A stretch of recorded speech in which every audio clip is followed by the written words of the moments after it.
Hi guys. I know the content hasn't been the most upbeat lately, and my apologies for that. Haven't been feeling great lately. I've been on propranolol. My mum keeps getting it right. I keep forgetting. It's a beta blocker, which basically stops older men from having heart attacks, and it's been slowing me down a lot. It's making me feel really groggy. I'm only on it for another 12 days and then I'm going to come off it. The doctor told me to not stop abruptly, so I'm kind of following advice there. Tried coming off mirtazapine, tried going down to 15 milligrams. I only did it for 2 days on 15 and I got really bad insomnia. Was up all night shaking. So I decided I still have some with 45 milligram tablets, so I've been breaking them in half and I went back up and I've got about 12 more days, maybe less now. I'd say 11 actually. So I'm just going to take them and then taper slower. I guess it's going to have to be a slower taper.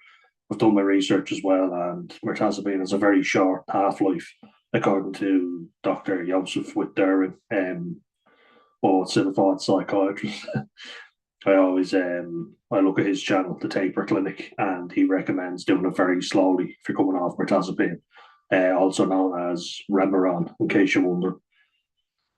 But I do have some excellent news on a more upbeat topic. I am now officially half a year sober, so that's a massive achievement in itself. And has it been easy? Absolutely not. It's not a magic bullet. Siobhan Nee Garrett, I think was your name. I know your first name was Siobhan anyway. A really kind message. Thanks very much for that, Siobhan. I appreciate it. I'm glad to know I'm making a difference. I hope you're watching this because there's a lot of tips that I'll give. Half a year, like that's no joke. And while I've been feeling like shit, I've been feeling really bad the last couple of weeks, and I decided to leave my job that I was at. It wasn't really paying very well anyway, and the stress wasn't worth it. And people I worked with, fine, but you know, it's really changed. Times have changed a lot where now kids have all to say, and everybody looks at the adult as being the problem. So the actual youth care worker, and even though there's a lot of good kids, the bad ones stick with you, and there's a lot of very entitled kids, and unfortunately, you haven't got a leg to stand on. You can do fuck all. Unfortunately, it's gotten so bad that even at the point of raising your voice is seen as being, it's not seen as abusive, but it's not seen as productive. The productive for a child and all that. I think all this language is getting out of hand and it's stupid. I'm going to make a video talking about being a man working in youth care and why it's difficult. But I don't want to get off topic too much. Half a year, yeah, nearly six in just 6 months. I'll be 1 year sober. So that's no joke. That's no little thing. And despite all the stresses that have been going on in the background, I've managed to stay sober, and that's the big thing. And I haven't just been sitting around doing nothing either. The last couple of weeks, I've still gotten out from my cycles. I've done a 10-kilometer cycle the last couple of days, every day. I'm doing a lot of cardio, doing a lot of football too. I've missed football for the last 2 weeks. I don't know if I'll go tonight. Maybe. I don't even know if it's on tonight because it's a bank holiday, but it does feel like I should inevitably make a video giving advice on what you should and shouldn't do when you're getting sober. And I was talking about Fun Bobby. I previously thought it was Fun Bob. Fun Bobby just didn't sound right, but apparently that's what he was called from friends. And when he stops drinking, they dislike him. They say to him, "You're drinking too much, I'm worried about you." And then when he follows their advice and gets sober and says, "Thank you guys, it was the best decision I ever made," they're like, "Oh yeah, but then we don't like you because you're sober." I think that's just one of the toxic elements. And I mean, it was funny. It was funny when I watched it. I was kind of laughing.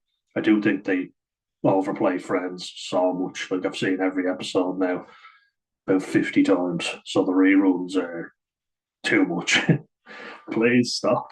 But it's a great series, all the same. But I think for people who struggle with alcohol addiction, it's a very toxic message. And basically, what it's saying is you're a great laugh when you're drinking, especially being in Ireland. We see a fella as, oh, yeah, he's fond of a few drinks, as we say. Anybody see the David McSavage skit from the Savage Eye? if someone in Ireland is a raging alcoholic, they are fond of a few drinks. My little Nigerian chocolate prince. He's not wrong. On tablets. I implore you to check it out. It was a Nigerian prince, not well, maybe a scammer, but he was immigrating to Ireland and he knew all the shit in fairness, so he did his due diligence. David McSavage was a woman saying, "Welcome to Ireland because you passed the test," of common Irish sayings. And we do, we tend to downplay everything. I think we called World War II the emergency. All the drama that happened in Northern Ireland we called the Troubles, and we all know about them, right? But Greg Belt, you've got family from the north. Your ancestry goes back there, and also Scottish and Mega Husky. You're Donegal, but in Down now. Donegal and down to Donegal. But the point I'm getting at here as well is that everyone's struggle is unique to themselves. You know, and a lot of the videos that you watch are, well, at least the videos that I watch anyway, are English and American channels. So I'd like to give an Irish voice to sobriety because I do feel like a lot more people than I was expecting in Ireland want to get and stay sober. And I think that's an important thing. So if I can start that off, great. Now I'm not the only one. Like, there's loads of people who are doing it, but I'd like to make videos talking about it, especially being 27. You know, I'm still very young, and some would say my best drinking days are well ahead of me. When I look at people in poor health, and you know, I've had brushes now and scares with my own health, and I don't want to be dramatic, but it's a kick up the arse that you need. That if you don't look after yourself now, that ain't getting any better as you get older. That's only getting worse. So look after yourself now, and then your later years will be better. You know. And yes, a couple of bad weeks. It's not nice. I want to get off the SSRIs, the antidepressants that I'm on, mirtazapine, Remeron, and propranolol. I was actually doing okay in the clonidine categories, very small dose, 100 micrograms. But the doctor took me off them because my liver readings were quite high, and she kept on blaming paracetamol or something. I was like, I don't really take that now. I was taking it, you know, I did take it because I was getting bad migraines because of the medication I'm on. I've been trying to cut down on these as well, coffees and fizzy drinks. I'm a bastard for fizzy drinks. I have a 12 pack of Heineken Zero waiting for me for the Six Nations. Nervous about that. The reason I want to make this video now is because I want to dedicate time to the Six Nations and make proper videos about that. But that'll be something to look forward to and something I can look forward to without a drink. You know, I went to a game earlier in the year sober and I stayed sober. Wasn't a great game now, but I want to just share with you this because I want to show you that you can still do things and still be active while sober. You know, as I say with Fun Bobby, I know I'm getting a little off topic, but it's a very dangerous message to say you're done. That's your life over. You've stopped drinking, so the fun stops now. You know, you just cut out the people that you don't need in your life anymore. That's what I would say to you. There's a lot of people you probably won't need in your life. I'm also going to show some channels that have really helped me, and I'm going to actually share them, and so that you know and you can put a face to the name. But before that, I'm going to show you what I've gotten up to since I got sober.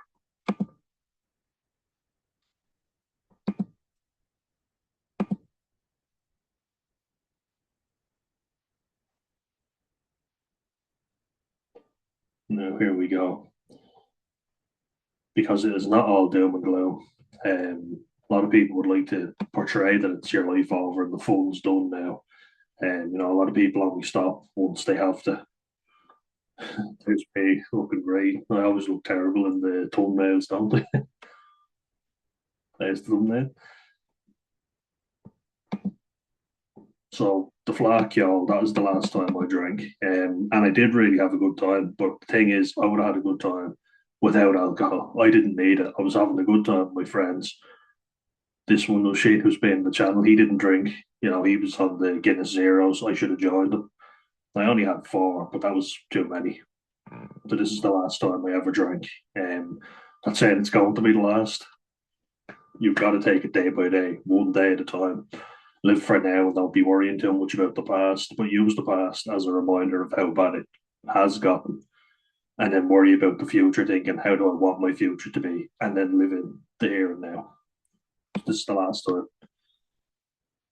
And it was a good time, as I say.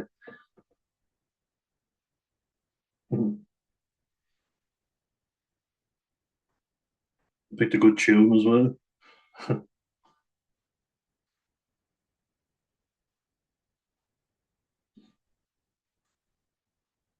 Yeah.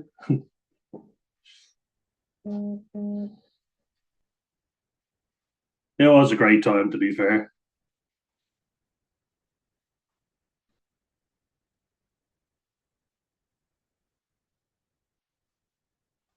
Went 2 years in a row.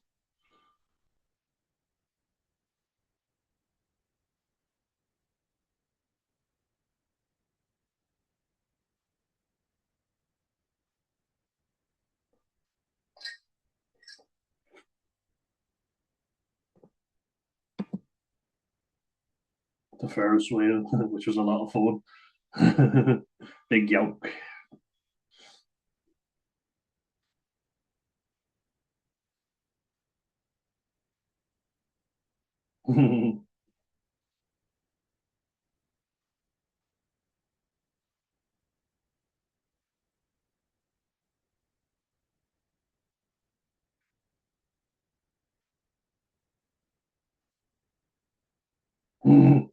Go fuck yourself.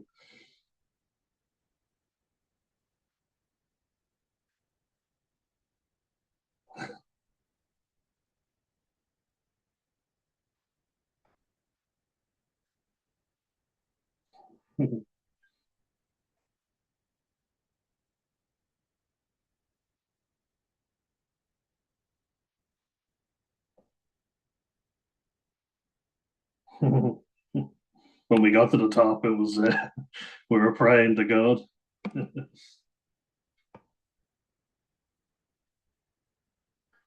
So that slancher, slancher, not slancher. Happy FL machine.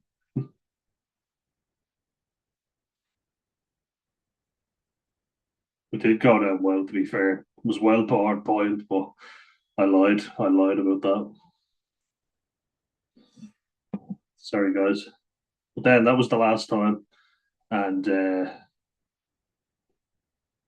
I got up to some really good stuff. Lots of walking and cycling, which has been my savior.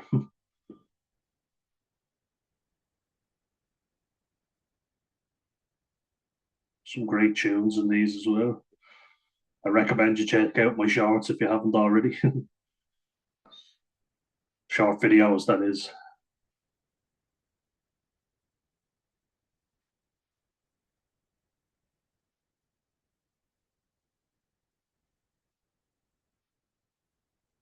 I'm wearing that t-shirt right now underneath.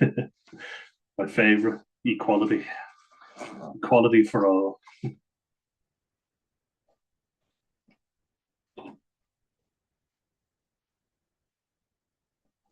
Given how shit the weather is outside now, I think we'll all be happy looking at a bit of sun. Yeah, as I show you another miserable day.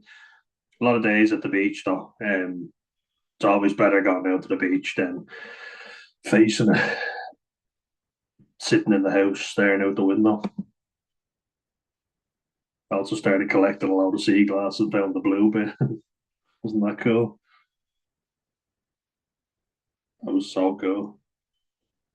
Blue, like dark blue.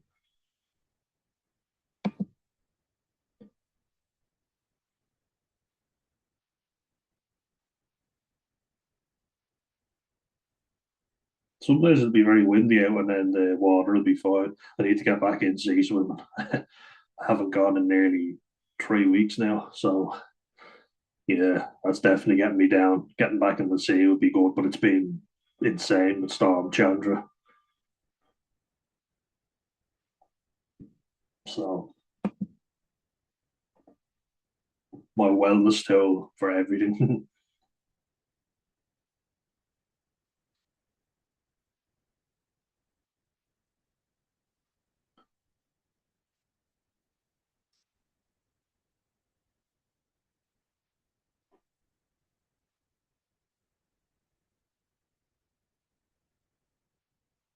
really dreaming of the summer now.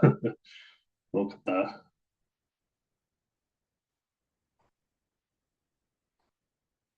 Amen to that. See that right there. This is what I need to do to keep my head right.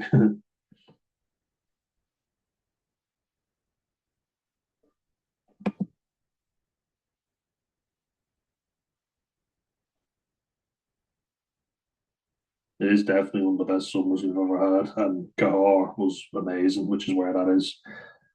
I just got down there every single day.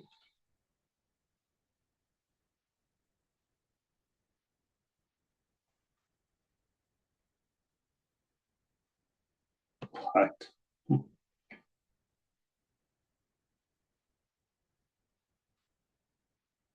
Lovely spot, really is.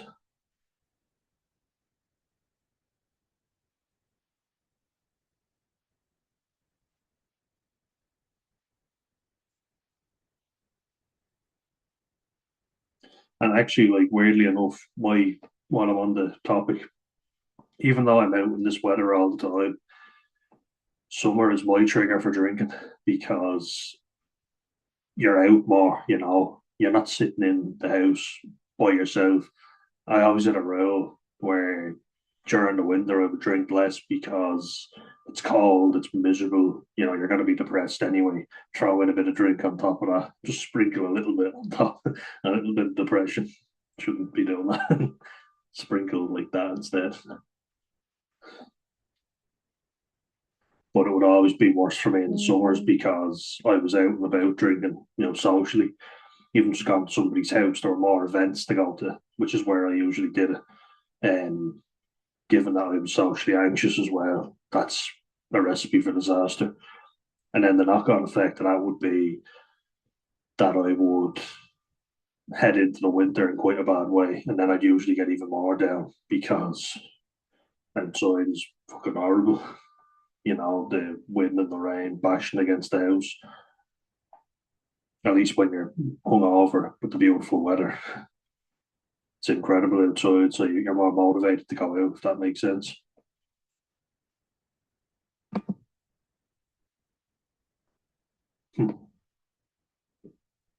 All the really cool tunes from Help of a Fish and really underrated movie. And My Big Beautiful Face. Oh, you have to get down to the beach when the weather's that good.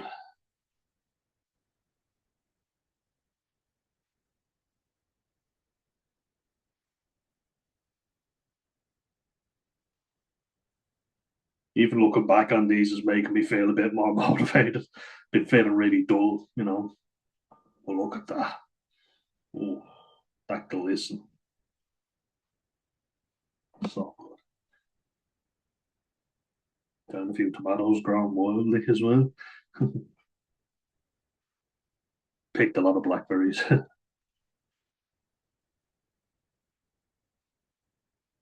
How does not ripe enough sound like notable? Don't know.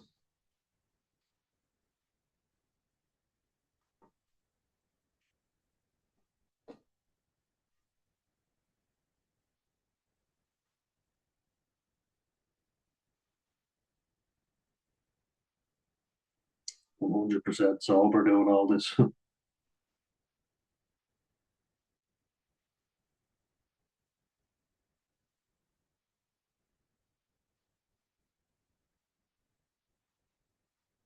Old Bond, not old Bond. Bondi.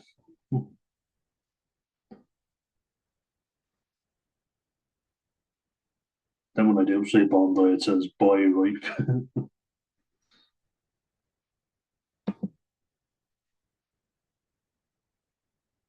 In the evening, swimming with Alf.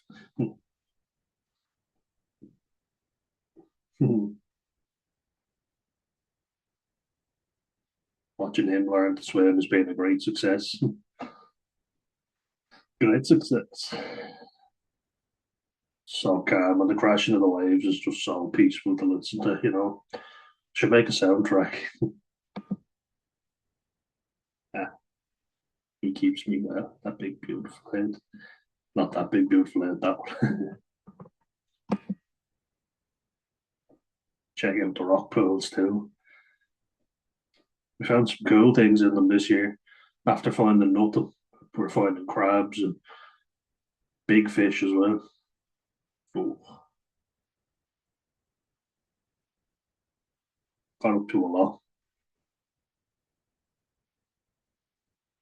Oh.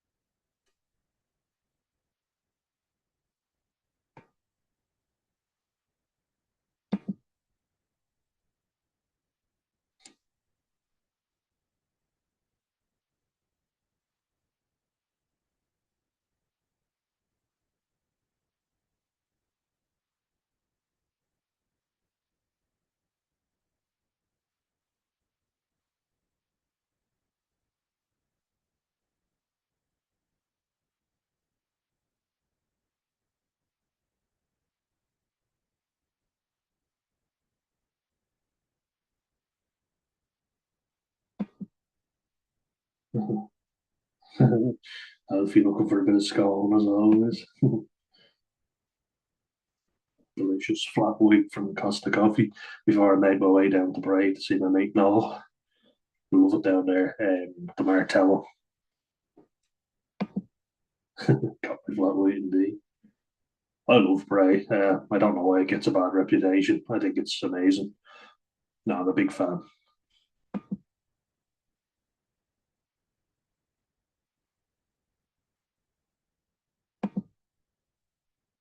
And for a dip in Bray too.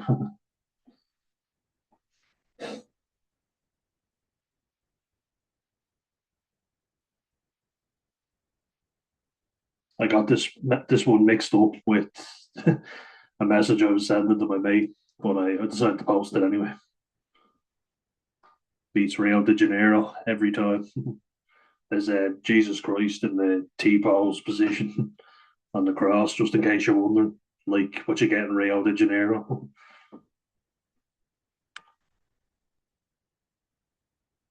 It was good catching up with him. Went for about three different swims, got in and out three or four different times. Yeah,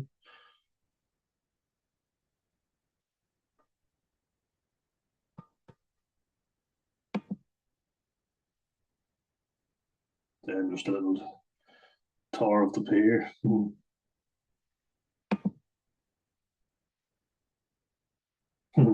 And the sail pup.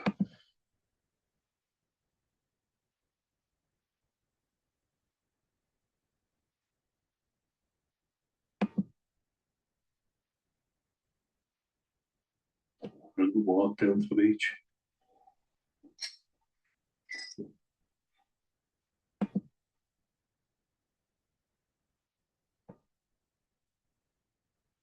Yeah, two swims in one day.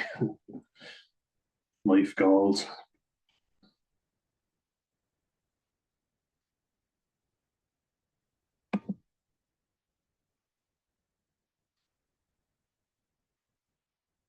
And this is a really good spot, Donamore. It's usually the more empty of the beaches, so it's calmer and more peaceful, especially if I'm feeling quite anxious. I head down there with my family, we go for a dip and a walk with Alfie. Lovely. Did a lot of gardening too. The place looking lovely. Right now, you can't head out and do it, it's way too swampy. You'd sink into it. The swampy marsh.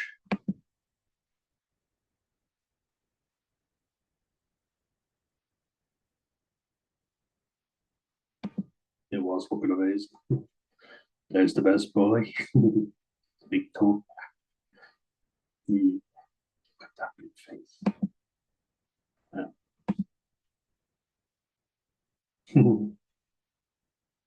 Having him always makes the difference. We lifted a few weights with him too.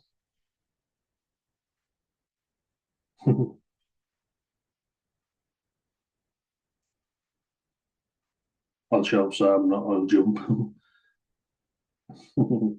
Very stubborn is our Alfie.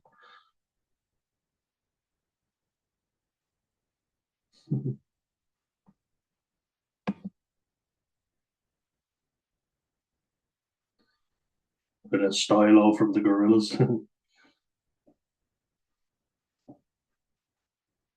Yeah, it was 20 degrees Celsius at 9 p.m. Wow. Weather really is getting more extreme.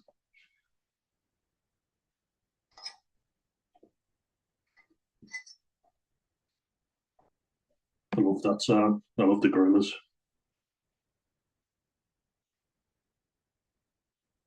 Many walkies down here.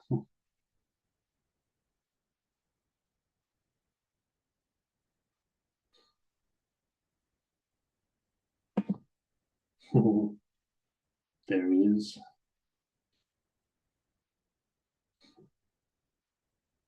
Handsome boy.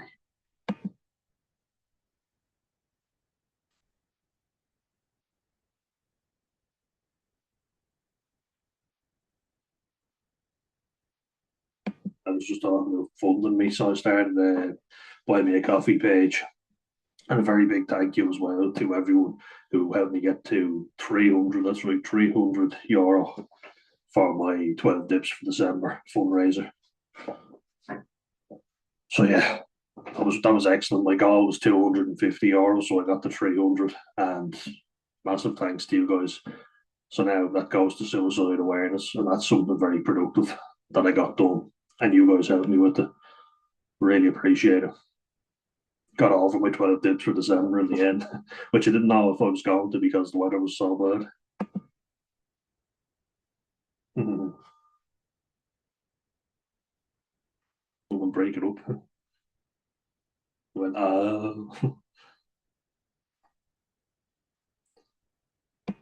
the yappy little dog that lives next door. Those work boots packed it in, unfortunately. The creosote at the fence as well. Very productive.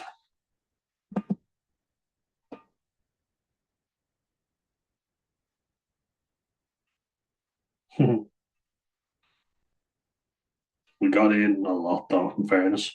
All of us. Lots of swimming done. Oh, that's actually an important one because that's when I finally admitted I had a problem.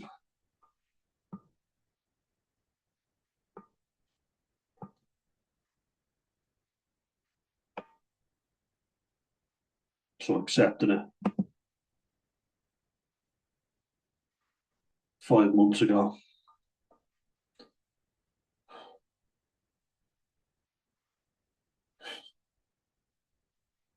around September time.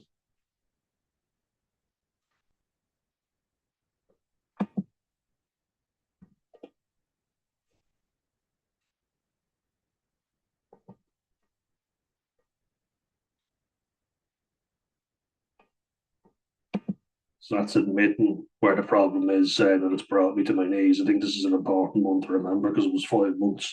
That's really 5 months ago, and I've only been 6 months sober, so half a year. So last drink was the 8th of August. This is just shortly after that. I kind of felt like it was time, you know, which I think is an important reminder to everybody. Videos like this are an important reminder as to why you stopped. It just always kept dragging me back.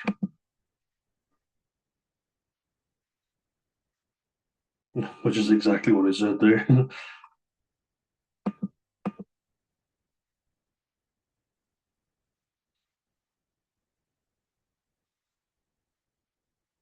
I'll put a link to, or I'll share his page, Stephen Curry from Steve Sober Living. He really has helped me a lot, and there are other channels as well, which I will give a mention to at the end. Backcountry, Kevin O'Hara.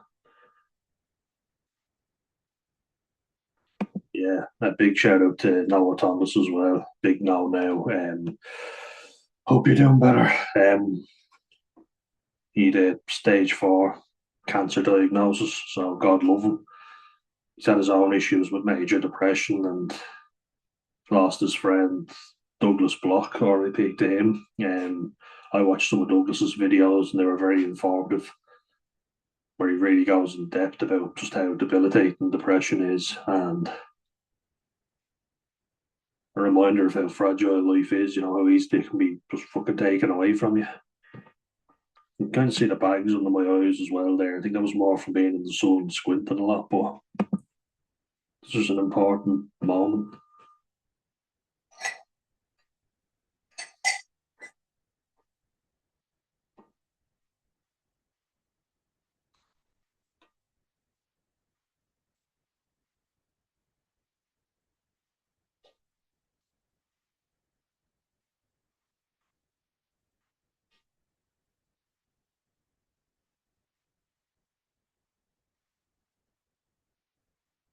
Yeah. Finally, an admission of guilt there from yours truly, and I still am. I still slip up, but we all do. We have to deal with it, though. We have to come out the other side. You know,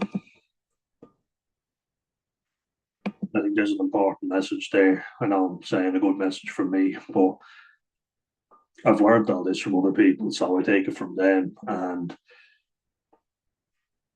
being told that there's something you have that you can fix is actually relieving for me because it might not be what you want to hear. But if I'm told I am the problem, well, then I can fix that. Poke my eye out. I. But there's nothing more relieving than being told you can do something about this. You know, like people will say, if you can't do anything about it, don't worry about it. That doesn't really help me. I'm the type of person who prefers to be told there is something you can do about it. It might not be necessarily easy, but you still can do it. And if you choose not to, well, then you've nobody else to blame but yourself. So I kind of get more relief in knowing there is something I can do. I feel helpless if I'm told there's nothing you can do. I hope that makes sense. This was a very important moment.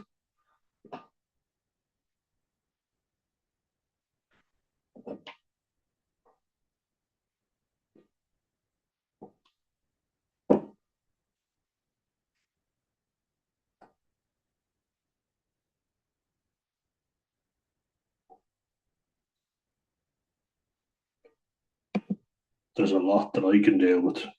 There's nothing more empowering than hearing that. Still struggle with that one. That's something I need to get on top of. There's another one. When I drink, I play the victim. Do you do that? I'm sure you do.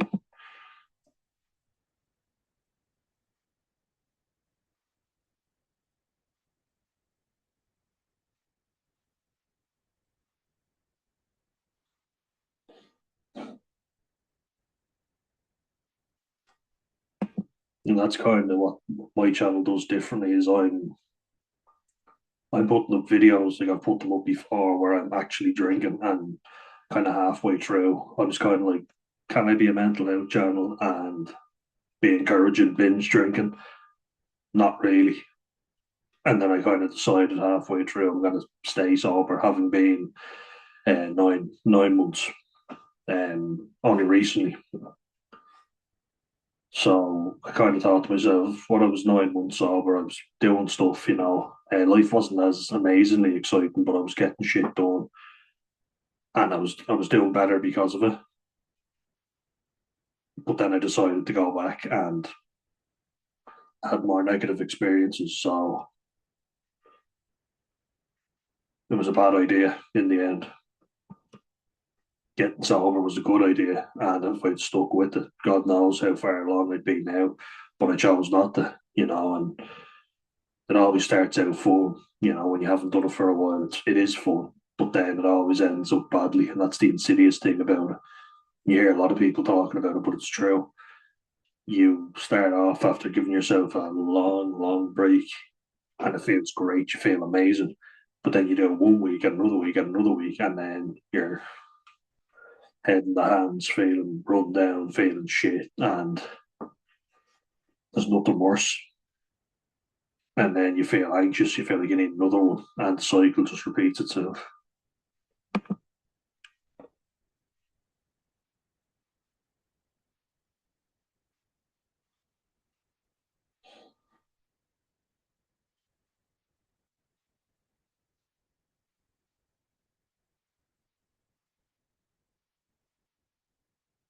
And I have now,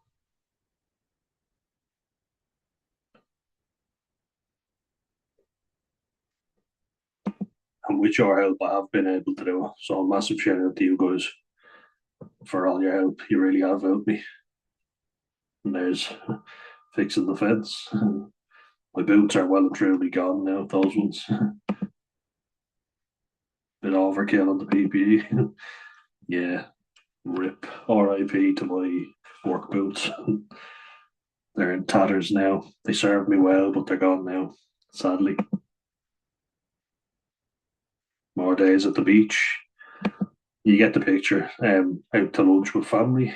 So doing something positive. Back at Donamore again.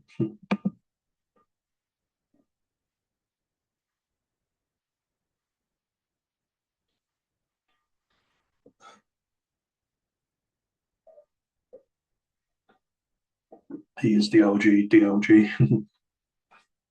DOG, dog.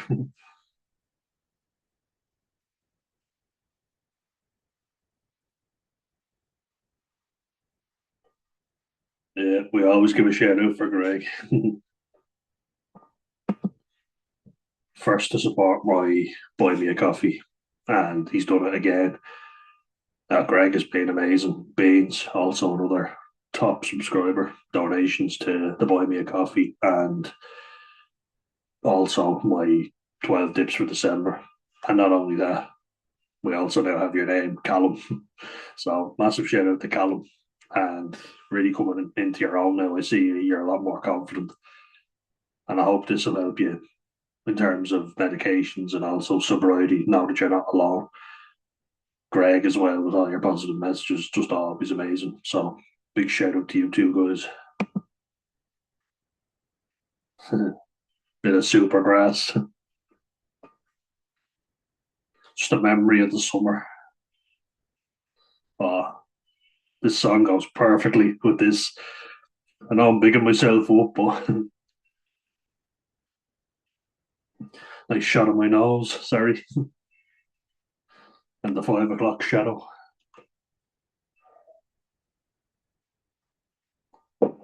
Never get tired of that view.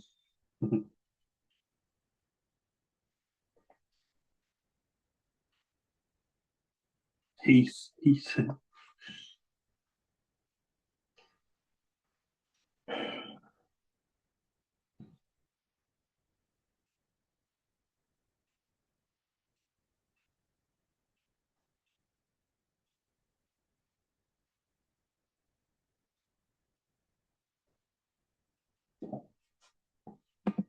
great stuff. And I was having a bit of a fanboy moment for Supergrass. Then I start playing Moving, little walk around on the cliff walk.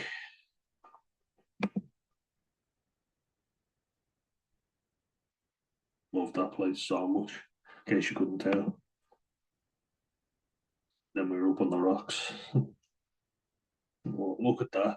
That aquamarine is just, I look, sound like an interior designer now, but oh, it's just incredible. Really is. And once we get into spring, then summer's only around the corner and I cannot wait. Oh, it's just been a miserable fucking winter. Been a few good days, but getting sick of it already. I much prefer the summer. Sometimes I appreciate being wrapped up in cold, sorry, in cold, in warm clothes after it's been cold outside. But no, give me the summer any day. Absolutely. Being out in the heat is just so much better.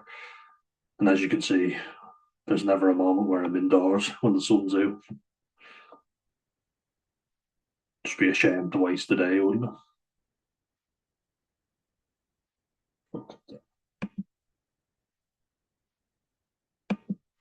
Actually, I don't feel. I was in a message that I was given there. So I was just saying, don't wait till you feel like shit to reach out to people. If you've got a thought in your head, or even just check in with your mates or your family to see how they're getting on.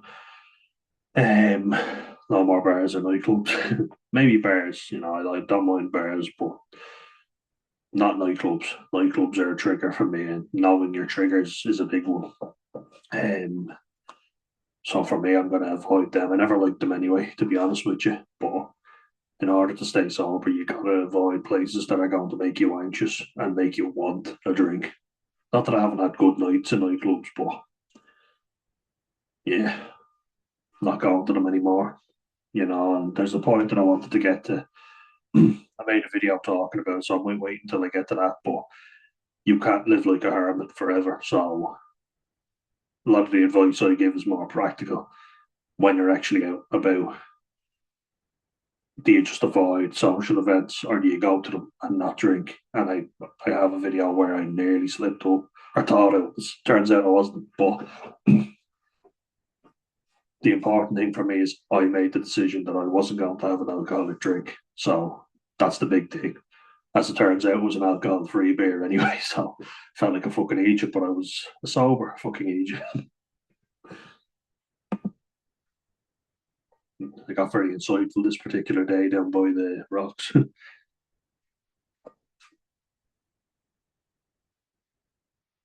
Yeah, it's a bit contradictory, I know. Reach out to your friends. Don't wait till you feel like shit, but then call friend groups. I know it sounds a bit contradictory, but what I would say to you on that is, and I wanted to make a separate video on that, but if you feel like I want to drink around a certain person, cut that person out. You don't need that person in your life. I don't want to beat around the bush. I know it sounds a bit all or nothing, but I went on my first and probably my last lads holiday, we call it. It's actually, well, it's not 2 years, but it was August 2024. And safe to say, I felt like drinking every fucking night because just didn't like the company I was with. They were ripping into me, making me feel shit about myself, which they've always done. And I felt like I'm getting weak. I'm getting weak, and I'm not able to give it back anymore. I don't think I was weak. I just literally think that I could not be arsed dealing with that shit anymore. I don't need people like that in my life, and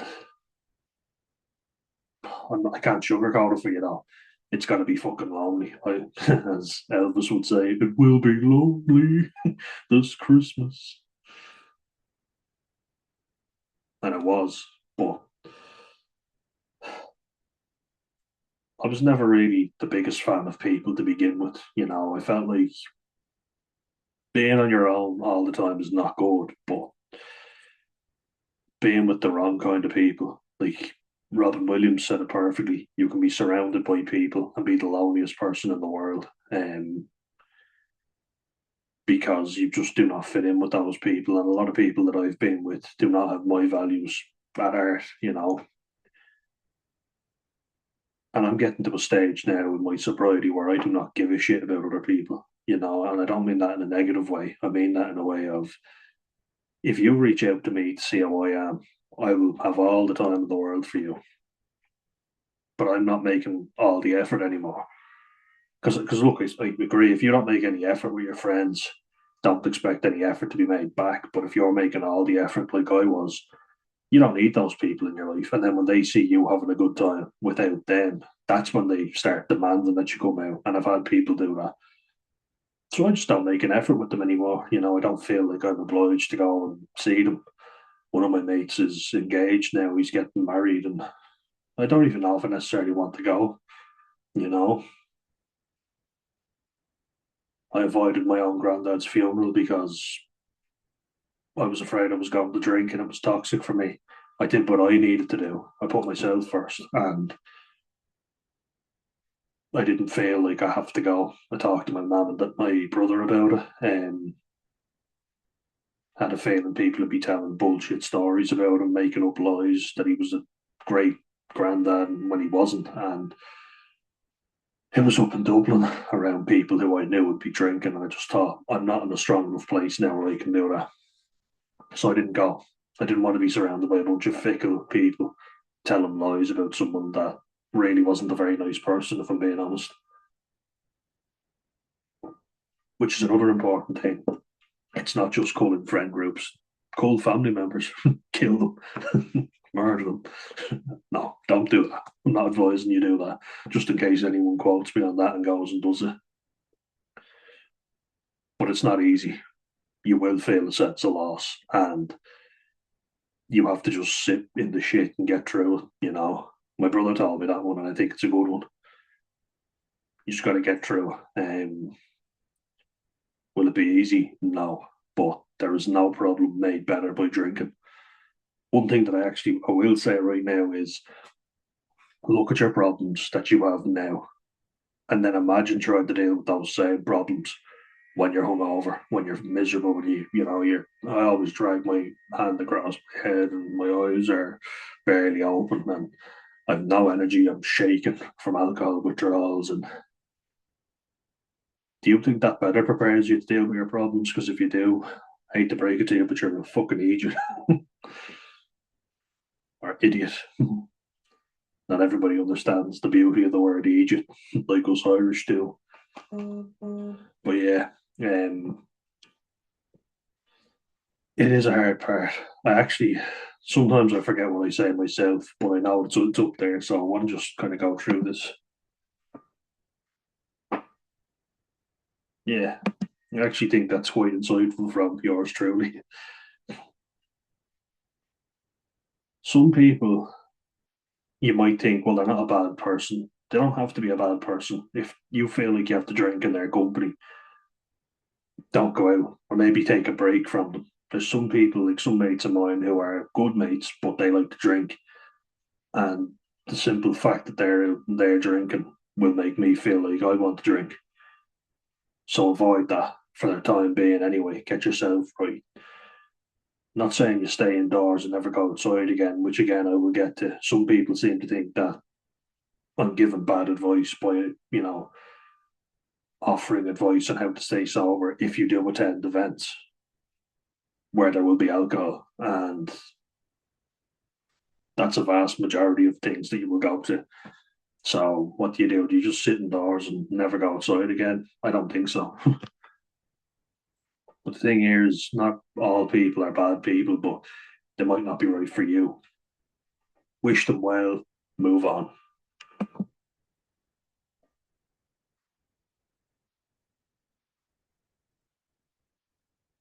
There we go. Yeah. And some mates that I had, that's all we used to do was drink. We'd go out and we'd get pissed together, and can't be doing that anymore. So not bad people, but can't be around them. No sober conversations,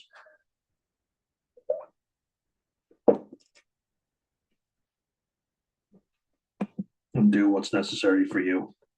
Okay, always do what's necessary for you, nobody else. Get yourself right.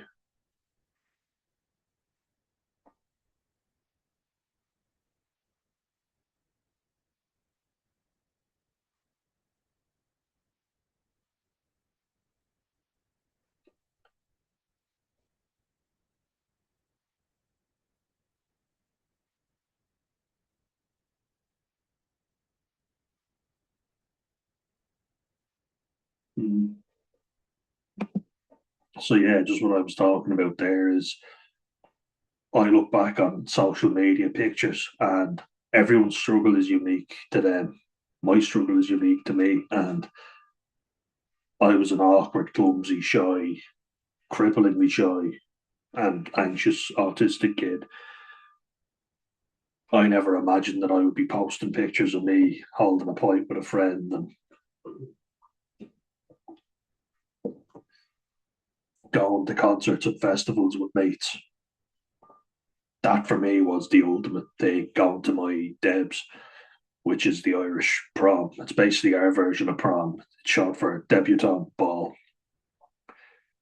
I never thought I'd be able to get a date for that. I never thought that I'd be able to go and have a good time, but I did. I had a date. I had a really good time. She behaved a bit obnoxiously for my liking, but look, it is what it is, and a lot of people take that for granted. But for me, it was a very big deal. And I look back on those times and pictures where we're all very carefree and having a drink together. And I do miss those times, and I wish that they were still here. But I also know that alcohol is having a seriously negative impact on my life, and it has done. And if I keep going the way I was going, I'll die young. My blood pressure is high, and it's not going to get any lower if I stay drinking alcohol. Alcohol won't cure my blood pressure problem, so best thing to do was to quit. But it ain't easy, I know.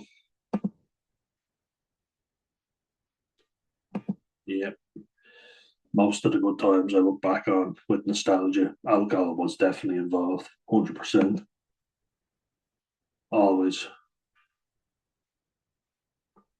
People try and sell you this lie that they weren't really that good, you know, and that's bullshit. A lot of these times were the best times of my life, 100%, and I think we need to not lie and pretend like they weren't really that good. You're not really remembering it correctly. No, some of these times were amazing. They were the best times of my life, and I do miss them. So I think that's something that a lot of people don't talk about. You're not going to get those same massive highs when you're not drinking. It's like any drug, and it is a fucking drug. We need to keep spouting that it's a drug because people forget so easily that it's a fucking dangerous drug. That and tobacco cause more fatalities annually than any other drug. So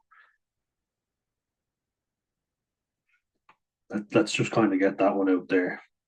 The times that I had were very good, but it also had some serious consequences.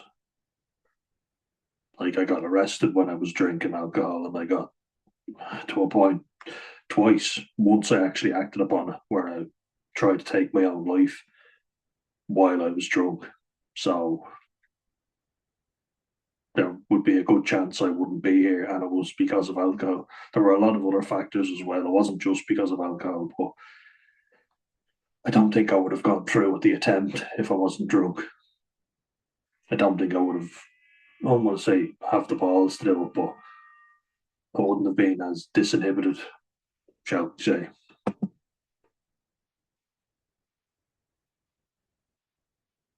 Yeah, and I can appreciate stuff like that a lot more when I'm sober, for sure.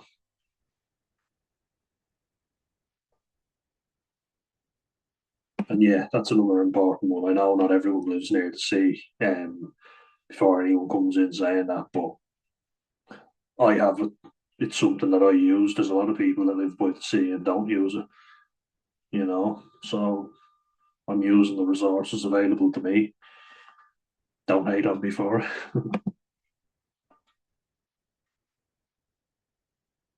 Or Blackberry foraging. Alfie was helping me out. It's a little hobby of mine.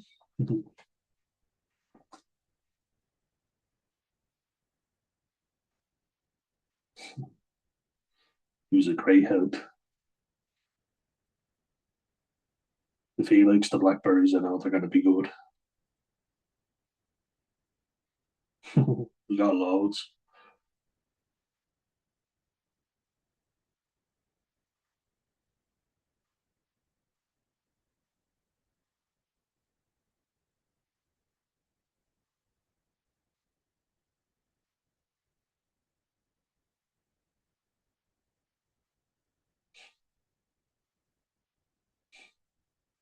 Overflowing.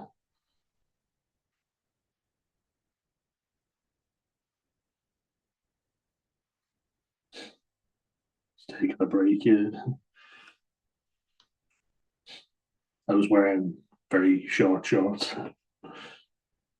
Just FYI. There he is.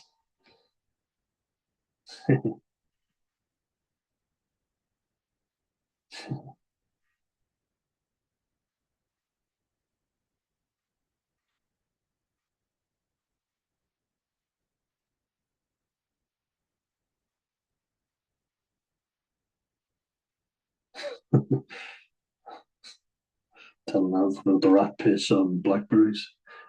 Clever lad.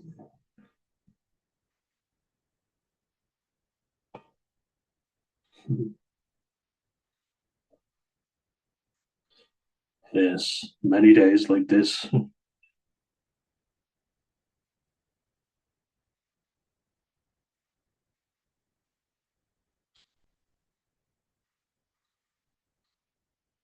Listening to Elbow now. Great band.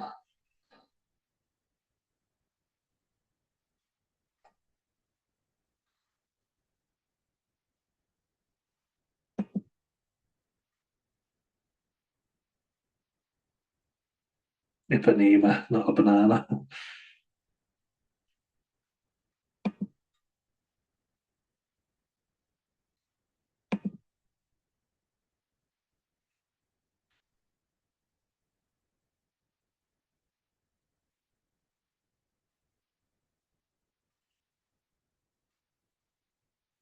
I also work with an addiction counsellor and I have been for, geez, how long now? About 2 years? Yeah, 2 or 3 years now.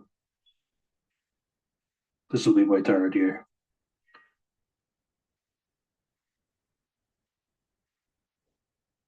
Yeah, this I don't know when it was,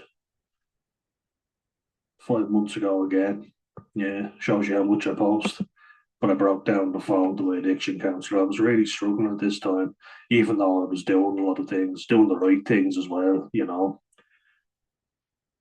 I'd started mirtazapine on the 20th of June. Just FYI.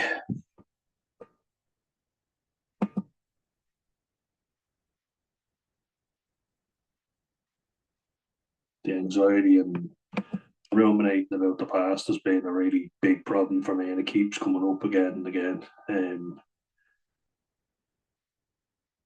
I want to say it gets easier with time. It gets easier the more you're sober. Definitely, when I'm drinking, shit from my past bothers me a lot more. No denying that gets really hard to deal with, and let that be something that stops you from picking up the bottle again. And I broke down properly on the phone to her,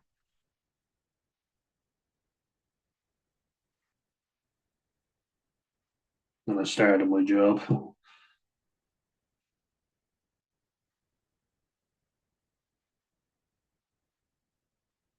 I've been there for actually 7 months, but there was other things that had to go on in the background.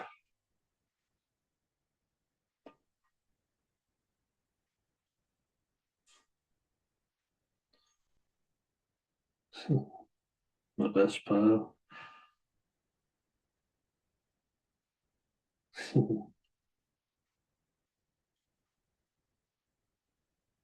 He is the best boy.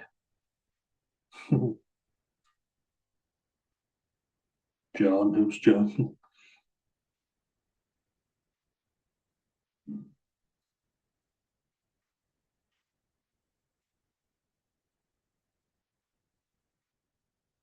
That's when I got my assessment on the 10th of September.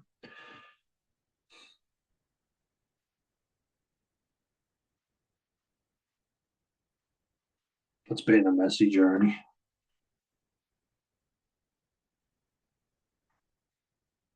Catherine with a C, not a K.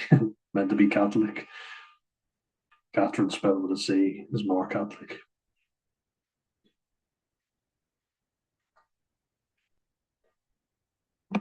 And I managed to get it down to zero for 6 months, which is great. So yeah, I've been seeing Catherine for a while, the addiction counsellor, and I've had periods where I'm sober. She deals with a lot of people who just can't get off the booze and stay there, and they take drugs too. It's addiction for everything. She works with people who are gambling addicts. And I haven't seen her in a while now because I think she's just overwhelmed with everything going on. It's the thing I was talking about where everyone's suffering, but that's just not making me feel any better anymore. So I guess the best thing to do is to look after number one, get yourself sorted, and then you can help other people. You're no use to anyone if you're not well, first and foremost. Getting assessments and things done, it's really challenging.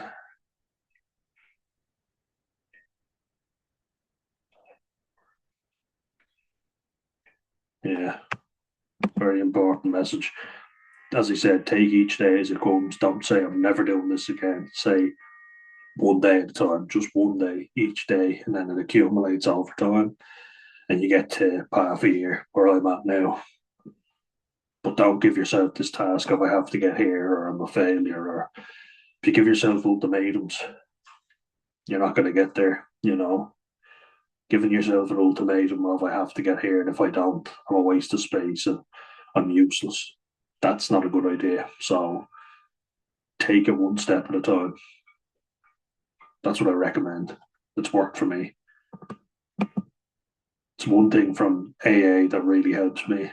Alcoholics Anonymous, which I'm talking about AA model, not AI. And then my toe, I have the little card that was given to me by a counsellor that I was seeing. Actually, not Catherine, it was another fella, Tim, that I went to see. He gave me a little card just for today, basically meaning don't try and tackle all life's problems in one day. Just get through the day by doing good deeds, and hopefully everything will work out. Try not to let little things piss you off. I need to still work on that because little things are really pissing me off. That's one thing I find with being sober is you realise just how fucking ignorant some people are. You see it a lot more clearly. You're not able to block it out as much, and there are a lot of very selfish and rude people out there. So maybe put yourself first for a change. I think a lot of people who are addicted are not necessarily selfish. In fact, they feel like they're useless to everybody else. They want to solve everybody else's problems, and when they can't, they feel worthless in themselves. So then they drink, and then that repeats the cycle, and then they feel shittier about themselves. They drink again, then they are less capable of dealing with life's problems, and you get the picture. It's a nasty cycle.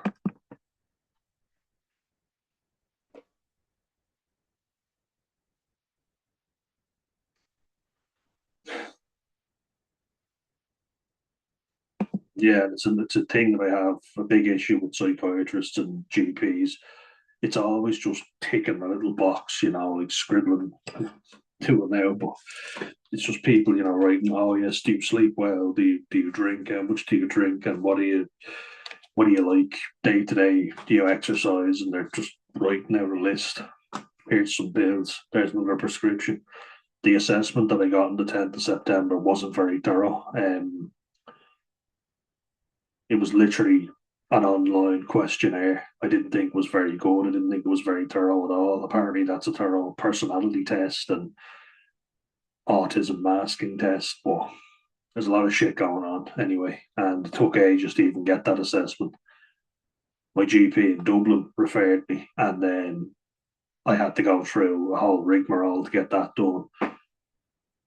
And then Tara House in Gorey, the mental health facility that I already attend and have been attending for a couple of years now, said they didn't have room for new patients. I didn't know that my GP had actually put me on the waiting list for Tara House, and I was like, I'm already in there. Surely they could fucking go through my file and realise, and then I had to go through a whole rigmarole, as you say, and then get a proper assessment done by a psychiatrist in there. And I thought that they didn't have any resident psychiatrists, but I got my assessment. They didn't find anything, they said. It actually felt quite invalidating, if I'm being honest, because it said you have some traits of PTSD, but not the full thing. And I'm like, what the fuck does that mean? They're very vague, you know, way too vague for my liking, and they're very reluctant to blame medication when it doesn't work. They tend to put the onus on giving you more pills. Like when I said that I was having trouble sleeping, I could tell what the psychiatrist was going to say. Oh, do you want sleeping tablets? Which you can't be taking tablets for fucking everything. People who are on loads of different tablets are never healthy. That's why they're on loads of different tablets. And one thing I hate is looking at people who have to take 30 fucking tablets a day. And I'm like, no, I'm not taking all that. That's not good for anybody. Just the only people I knew that were on them were not living, they were dragging themselves along, you know. And if you've seen the series on Netflix about Jeffrey Dahmer, his mother was on a lot of medication, psychiatric medication. It didn't seem to be doing a whole lot. She seemed like a fucking basket case. But anyway,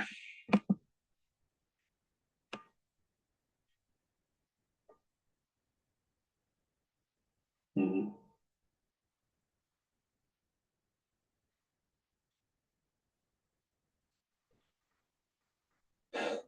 yeah, I did spill the beans. Didn't feel like it got very far, but fuck it.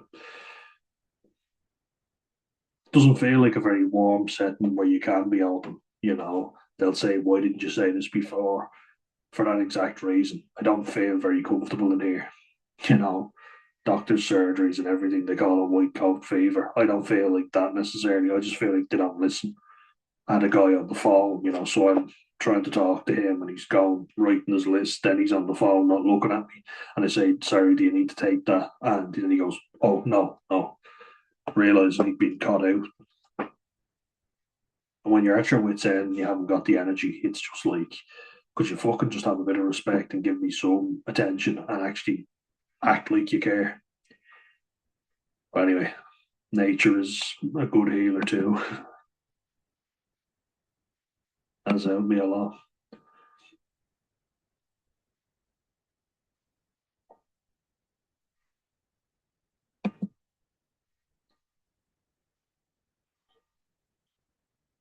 Yeah. So started in the actually as a youth worker. I've done a bit of help getting the place ready and renovating it, or hanging up pictures as well, cleaning up. Nice view of Corktown and Ballygarra. Pretty good. Or beach.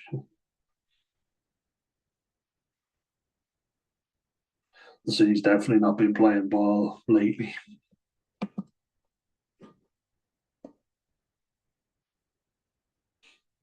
Yeah, you see it out there, see the sea. It's very choppy and it's even worse lately. It's cold and it's very choppy. It's not very inviting. Plus being on propranolol and the intense tight chest pains I was getting. No, definitely worthwhile to give it a miss.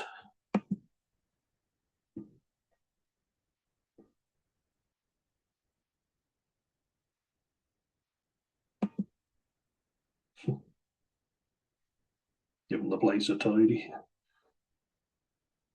A few of the lovely pictures I hung up had tiny little nails and a big hammer, so it was really awkward getting it done. Around Corktown. Some of the shit jobs I've done over the years. A lot. A lot of shit jobs. Time to include working with kids. I know it's not that bad. It has its challenges, but getting my steps has been a wellness tool that I needed for sure.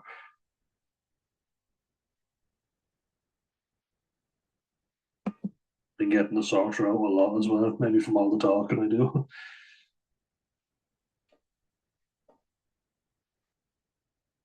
Being out with my bestie. He loves that little spot.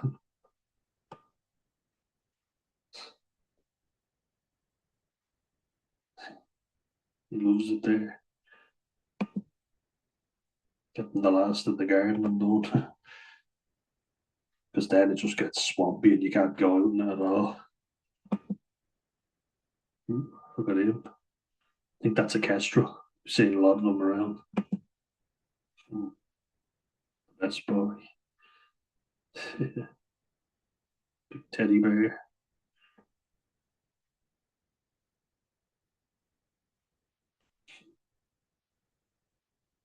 Ah, look, such a cute.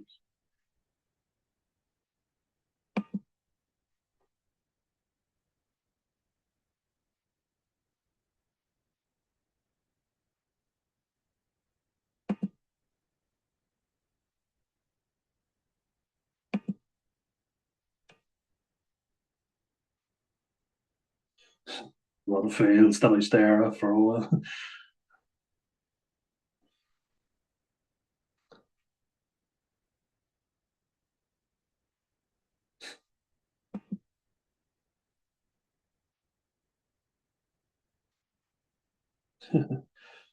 Going up to the sheep and the cows is always good. My bovine buddies.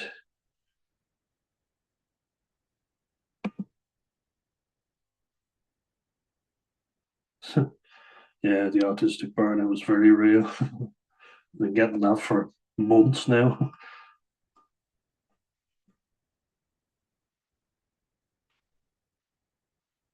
Yeah, it's also been good to get the interviews done with Robbie. Let us know how you're getting on, Robbie, if you're still watching. We can get more interviews done. Yeah, beautiful boy.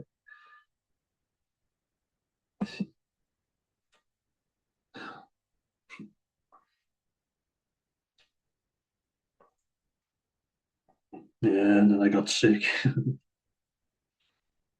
Got my Lemsip and my Lucozade, the cure for a cold.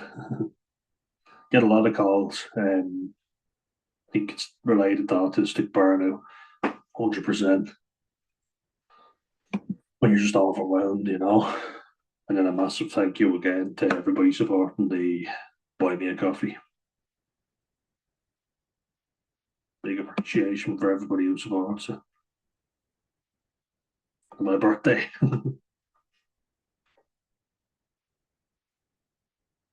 Yeah.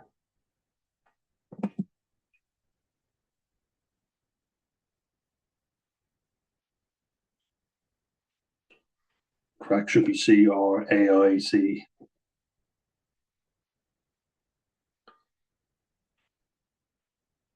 Start of the integration group.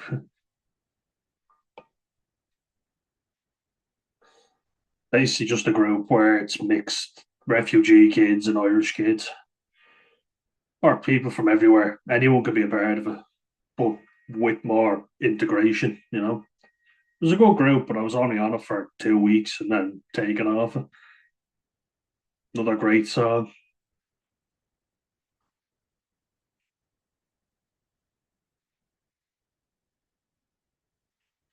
Future Island, great band. Love their stuff. Really good music. Little trip around Gorey District Park.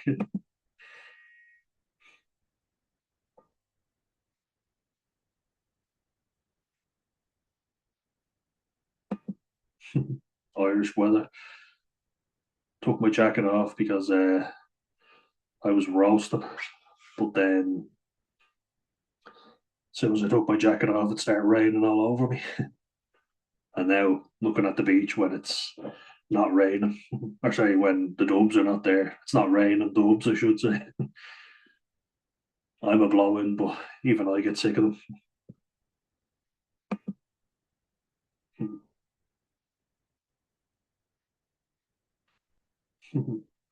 Oh, he's there to big me up with a stick.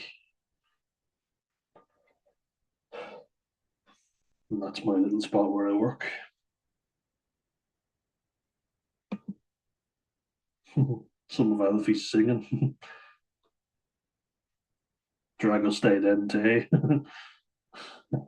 Maria he, Maria who. Can't say it too loudly or he'll start singing.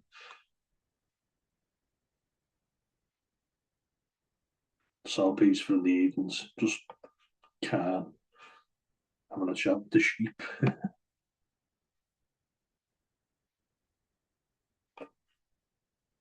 Ballinooler, not Ballinair. Yeah, when there's nobody around, it's so peaceful.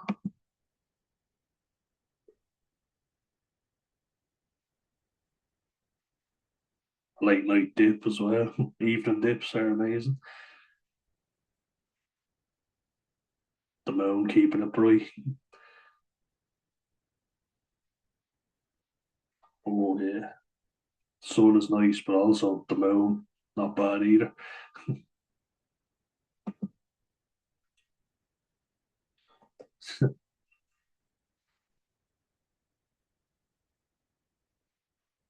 More appreciation from the beach.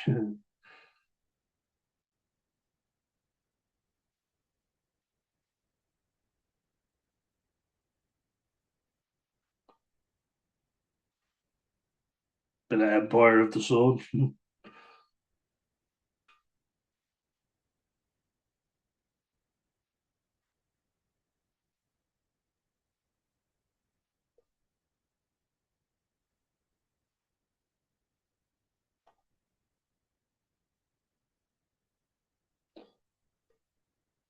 Oh, man, cause you make me feel so alive.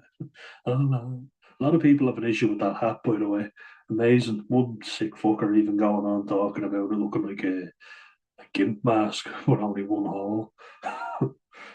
Whose mind goes to places like that? I'll never know.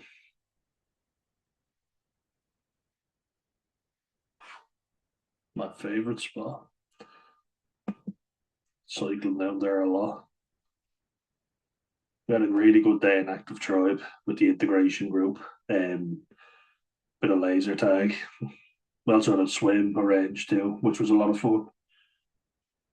Got myself a sauna, a steam room, and everything done. To see, got a lot of stuff done.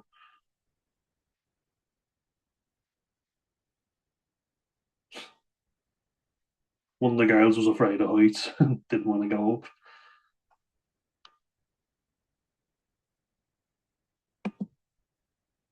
Didn't wander around Cortown and a swim, of course. Even though it was mental, it's even worse than that now, and it's freezing. Nice view of the tricolour there. Nice to finally see one hanging around. Cortown, not Cartown. My voice.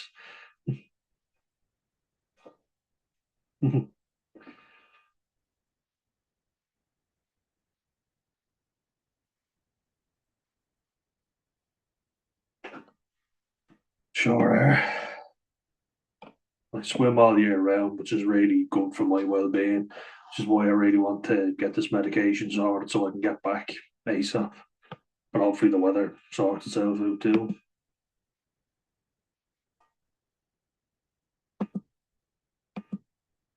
The main fella, beautiful boy, just stare at him all day. Good boy.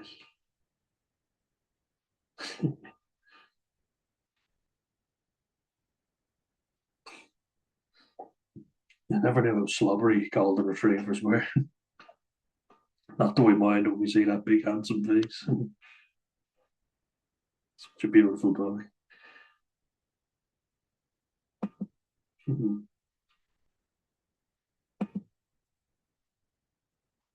A trip to the wonderful Mickey Fins. See, I love that spot for food, not even drinking alcohol, just food. So, I'm not going to stop going to it.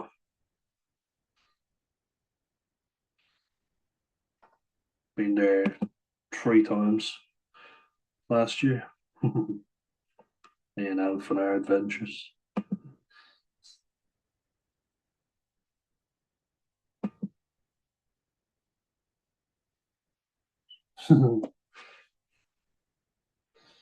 Was like a hurricane. The water was mental, insane. That's why I picked this song.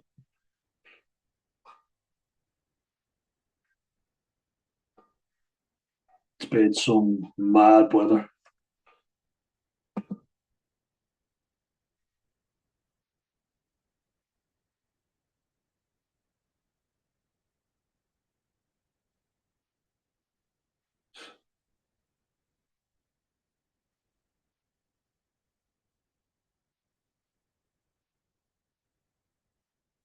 It was bad.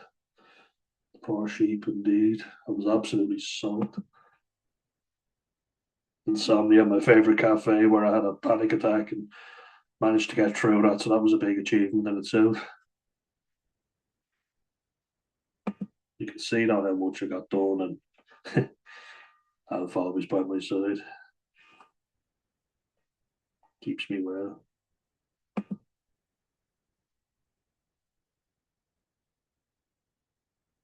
Yeah, they let the river flow into the sea, and water was smelling pretty stagnant, I have to say.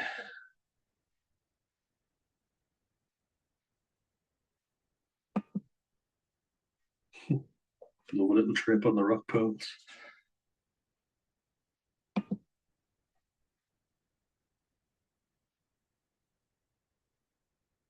This was an interesting day. The Corey art exhibition, just looking at some of the refugees that have come over and sharing their story with their integration group. It's one of the nice stories you hear, you know. Will admit I thought it was a trip that people went on to Africa at first because there was pictures of so many African men on the wall. I didn't know what it was, but it's lads that have moved into Wexford. And some of them were Syrian as well and Jordanian. It was a nice day though. Good portraits as well.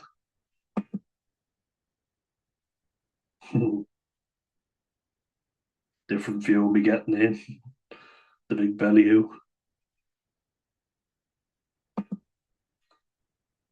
Another chat with the sheep, one of many.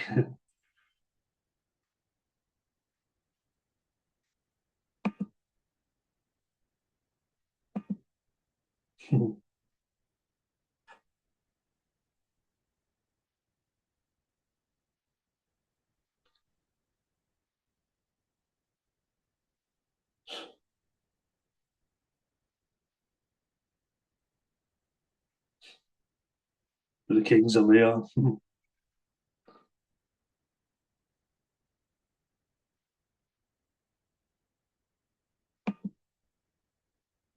Just getting the boy me a coffee out there in case you want to support. More than welcome.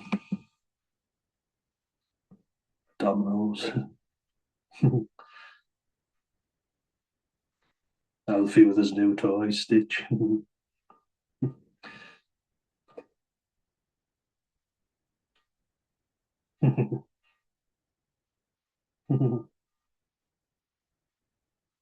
It's been neglected him lately. See, left him outside overnight, and I wanted to keep him for myself. We went out to pick him back up.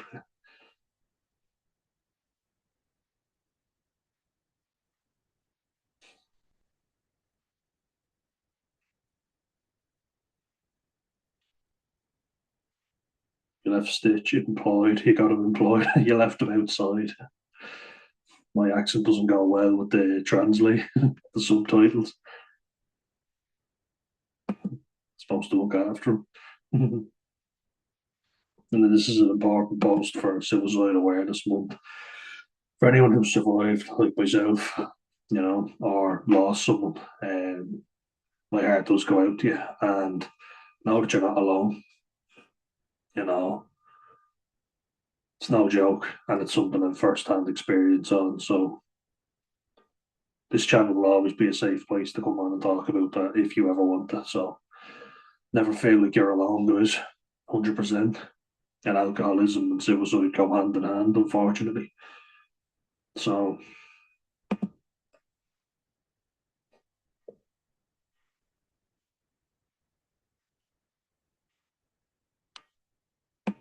there usually is always a light at the end of the tunnel, but it can be hard to see it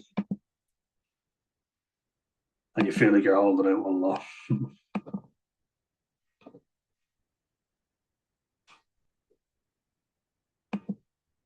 And there's what I would say: instead of giving you more fucking pills and piling you full of more drugs, get off the fucking drugs you're already on. Can't stress that enough. Even though I fucking struggle, I know it's not easy. That's the point that I'm getting at here.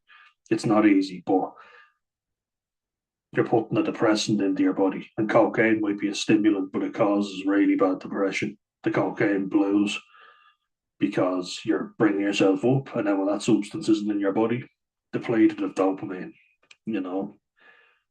But doctors don't see it that way. They just ply you full of more drugs, which they've done with me, and so it's some seriously negative impact on me.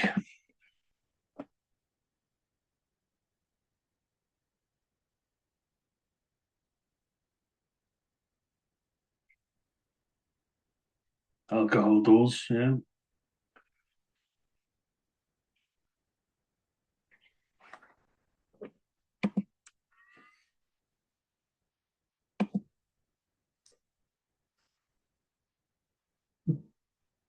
It's always there to greet me.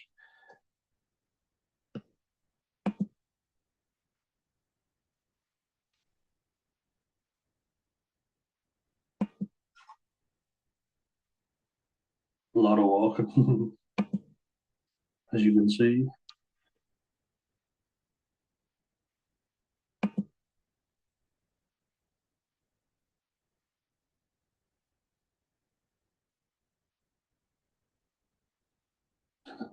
Chatting to the horses.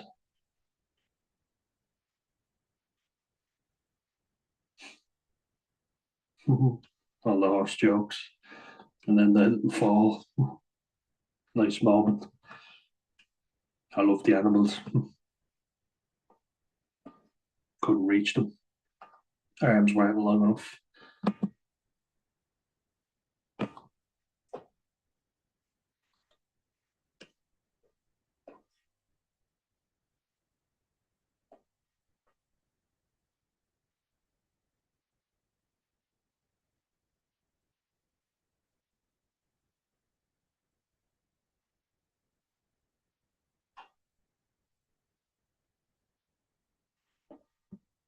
So this was just kind of like talking to people around my age or even younger, considering giving up alcohol. It's just don't, like I said earlier, don't be afraid that your best years are still ahead of you, and think, oh, my drinking years are still ahead of me. Don't look at it that way.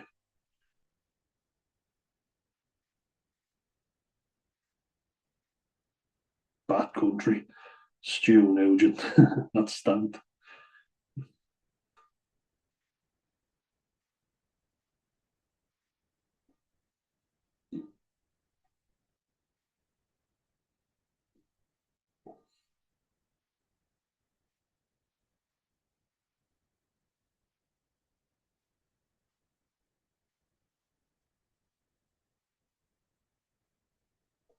So video on Bad Country, Stu Nugent, beard and glasses, and a slick mohawk. I'll show you, and I'll put a link to the channels afterwards at the end. But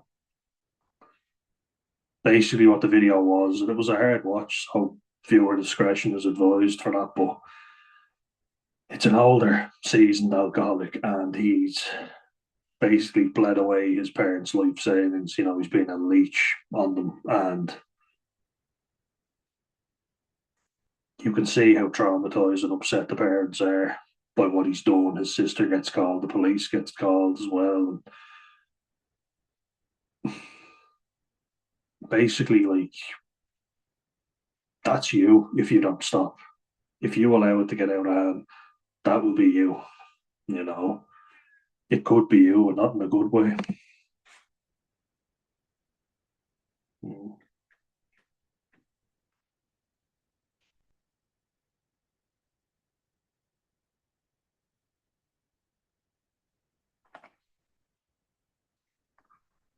And that's another thing. I'm grateful that I'm being taught all this stuff now, so I don't have to get to that stage. So I can get ahead of it now. And this is why I'm stopping at 27. You know, haven't had a drink in my 27 years. I have had a drink in my 27 years, but since I turned 27, I haven't had an alcoholic drink, which is great. You know,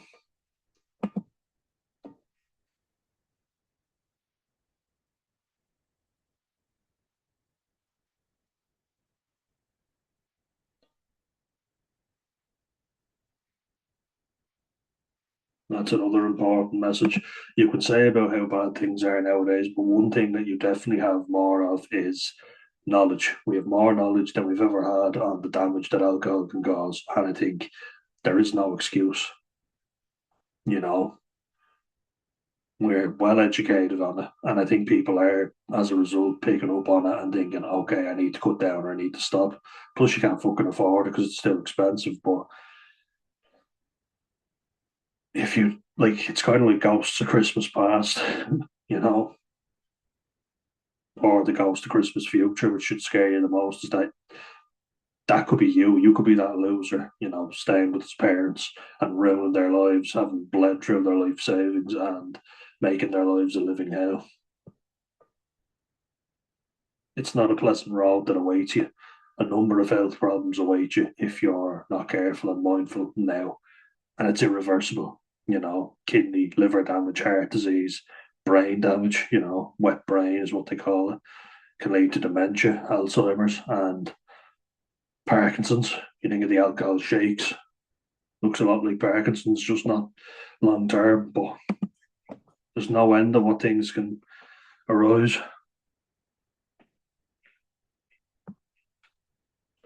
And I'm fortunate that I managed to be mindful.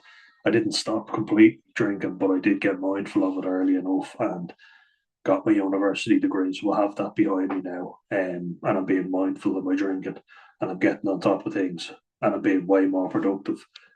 I know this is going on a bit longer than I wanted to, but I've started right on call. I started driving again. That's something which I put off for a long, long time. And I finally started doing it because I'm sober and I'm more motivated to keep going. You know, Willie Nelson.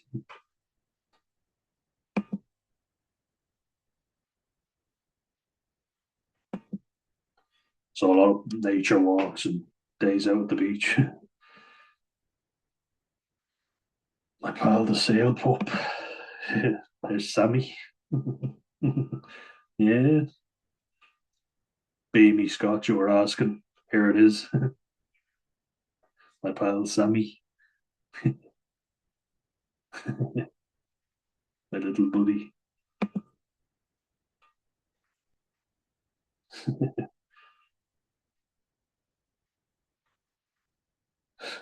Sea dog.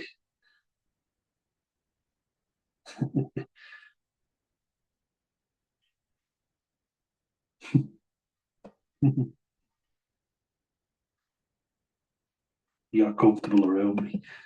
Nice to find him alive as well.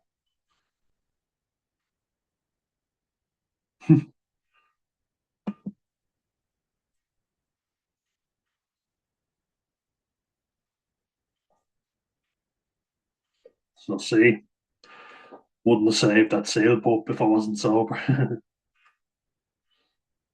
Getting more miserable and rainy now as the months go on. But I still got down.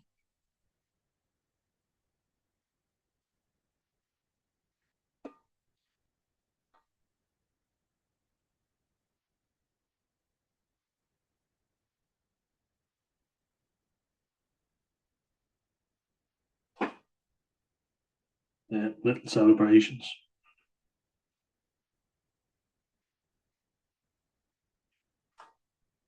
This was day 42, 4, 2.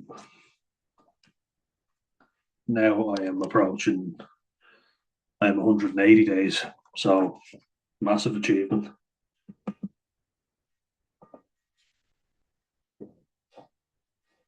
Wasn't even 2 months at this stage.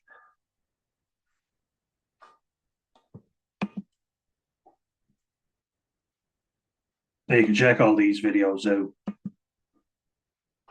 see what I learned. Angela's Ashes type of day. It's been even more like that recently, and Calder to add insult to injury. But I still was getting in. Getting yourself out in nature, exposed yourself to the elements is definitely worthwhile. Makes me feel great anyway.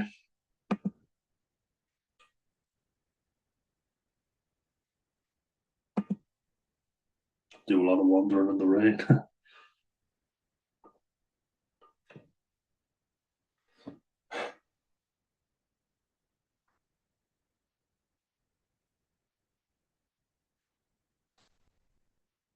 Butting heads.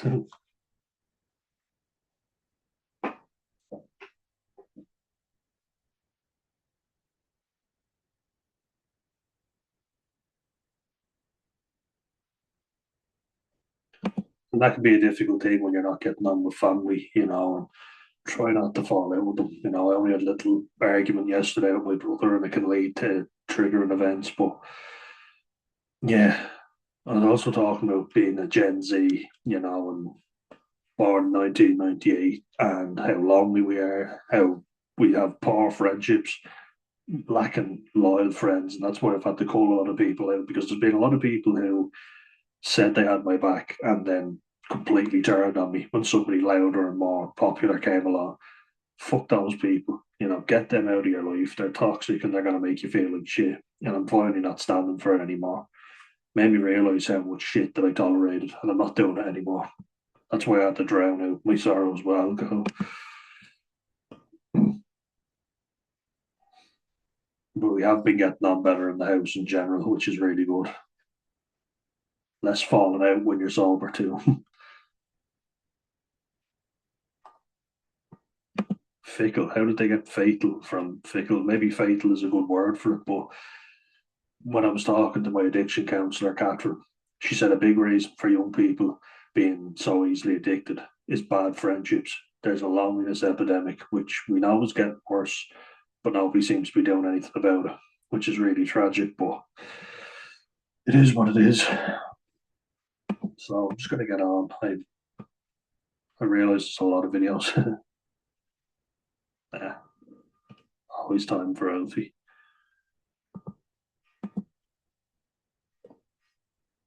But you can see, like, I've done so much. Like, I've started a five-a-side recently as well. Just show you that.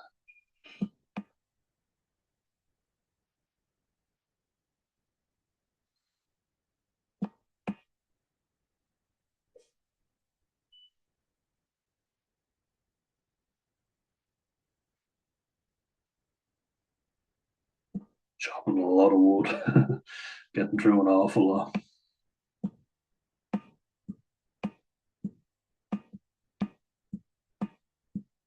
The weather's been getting worse and worse, but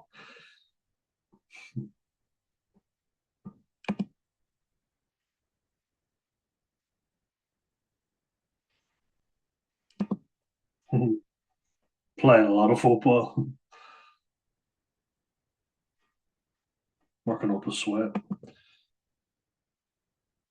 which is always a good thing. Getting better each week as well. Need to get back to it. I need to see actually if it's on tonight. And you can just see the weather, like how bad it's been, which is why I haven't been getting in. Like looking at this, as well as feeling shit. Imagine getting in, feeling dozy, and then this.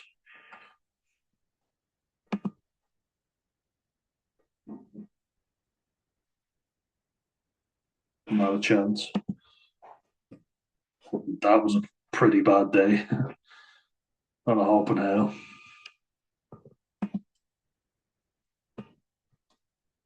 But yeah, I've been doing stuff like that, like football, getting myself in and getting a good run around, getting the heart rate up.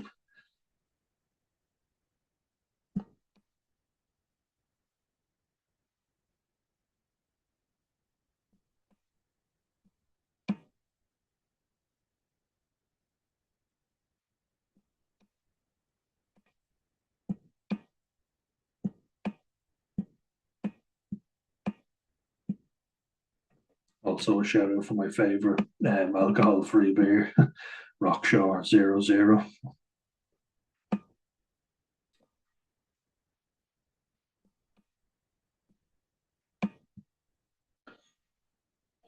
Find some interesting species on the beach too. Triggerfish, grey triggerfish.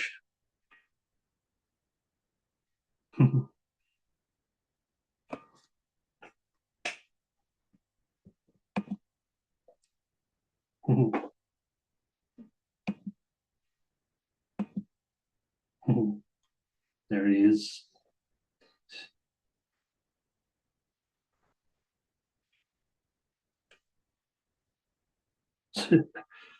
He was confused because all his toys were in the wash. Poor fella. I was telling him. He was listening.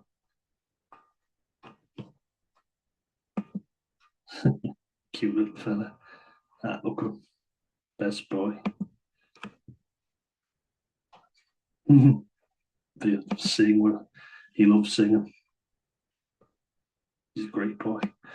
Voice of an angel.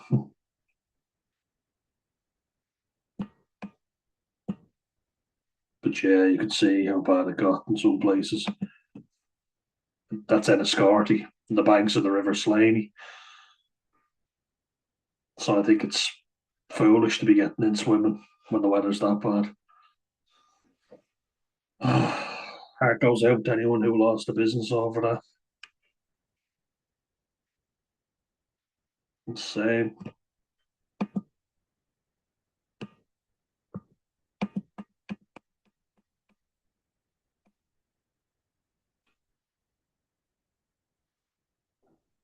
One thing I got done as well. I managed to get my 12 dips of December done, despite the weather being shite. And so I did something productive for charity. So that was using my time wisely, and I got that done. I was very happy with that. Get to it now. Because it took me a while to start it because the weather was so bad. We had a good Christmas as well. Quiet but good.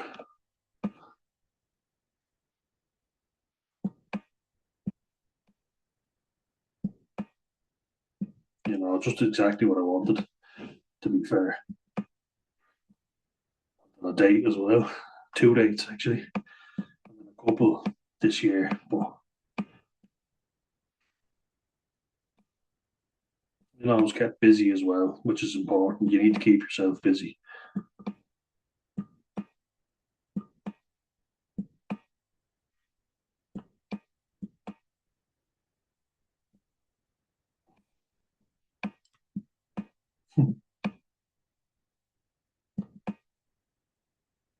Definitely keep yourself busy, all right.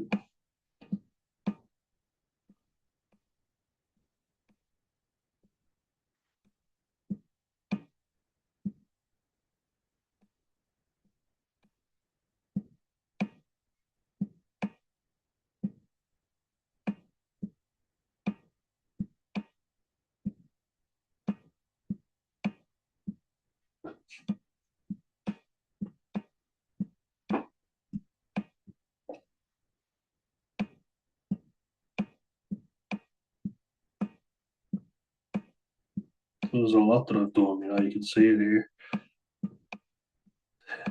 especially without.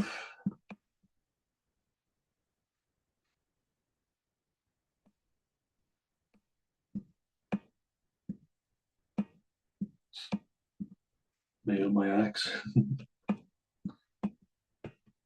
We go Norman Bates.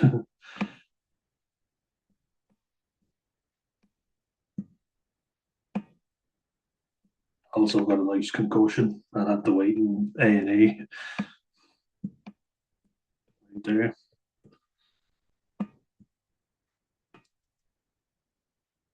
Hard time without.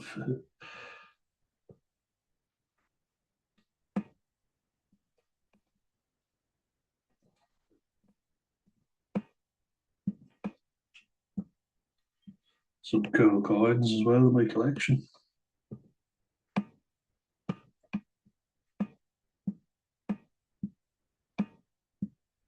And yeah, more terrible weather. Look at that. All the flooding.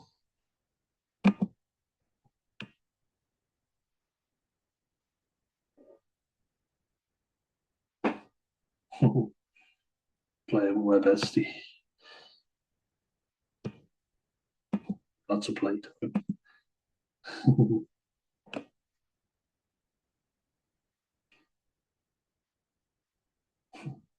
Spatchcock.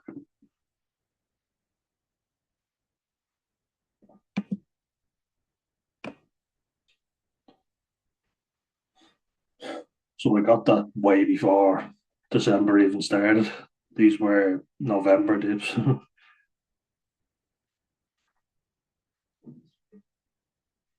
Getting the preparation done before the set the December dips. The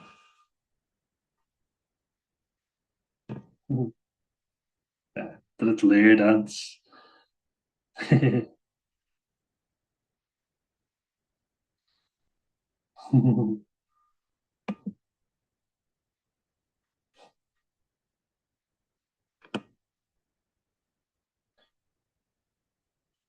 So the importance as well of taking time off to just stay indoors and do nothing. Alpha, me and Alpha. As I've been saying, I've been getting coughs and sneezes and all. They come and go. That's 100 days sober. Now I'm over. I'm nearly at 180.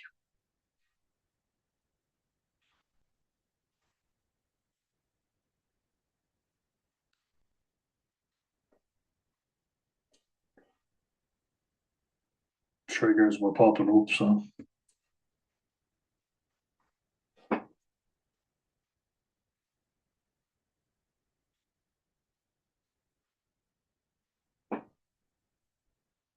which we did. Who would have thought the football would give us a good result? We ended up doing really well in that, beating Portugal 2-0. Yeah, 2-0 against Ronaldo's Portugal, and he got a red card. Yes. And then beating Hungary 3-2. Wow. And now we're in the playoffs for the World Cup. Who would have thunk it?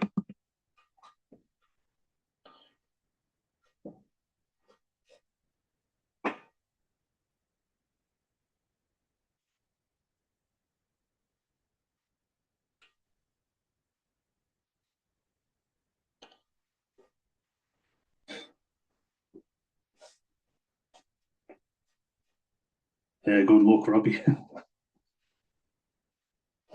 with the new job.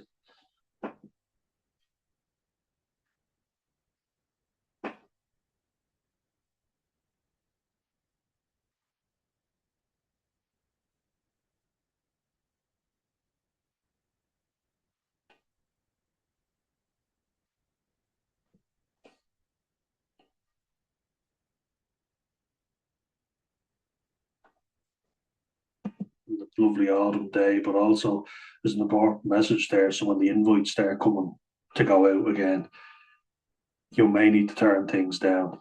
You may need to turn down events. We had our work day out in the Martello and Bray, and I said no because I was worried I was going to drink, and I was around a lot of people who, they were front, they're older women, and they were drinking prosecco in their rooms before heading out. And I just thought I'd be very anxious. I'd feel very awkward now the place if I was out there, and definitely be triggered to drink, and then think, why the fuck did I bother coming out here?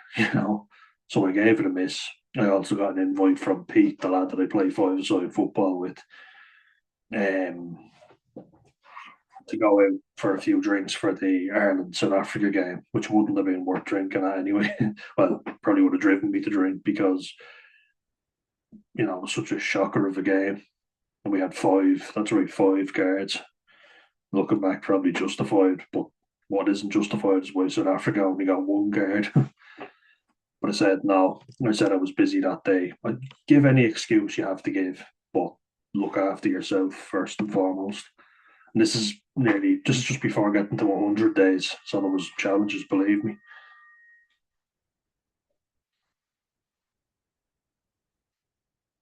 When the invites come, you have to be careful, because that's the awkward stage.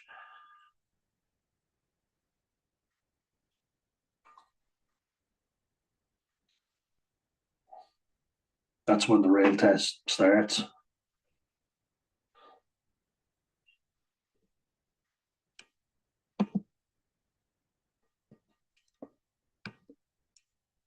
And then talk about medication. Won't talk about that right now, but mirtazapine. Look at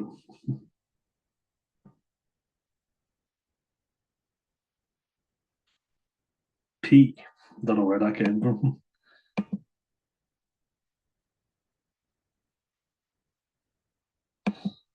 Late night dip, creepy one. The water was looking a bit filthy, wasn't it? Leaving it late some nights to get in for a dip. Wasn't the most inviting, but I got in anyway. Just getting ready for the 12 dips of December. So this is around November time.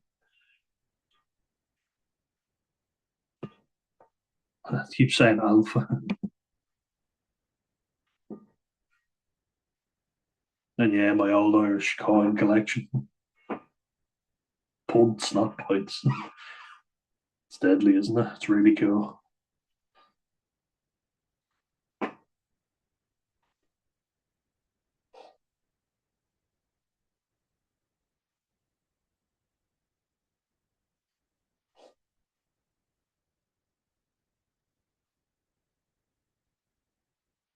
Yeah, we won. That was very old, like 1928, I think, was the oldest one we got.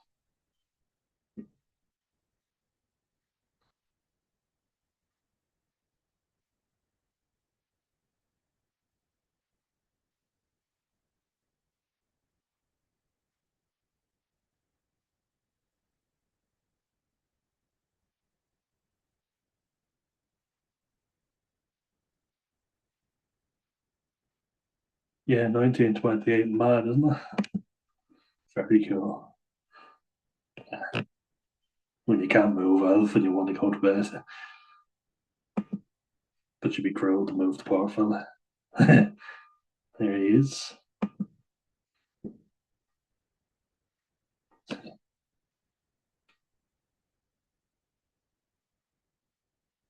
He wasn't up for that work, he said.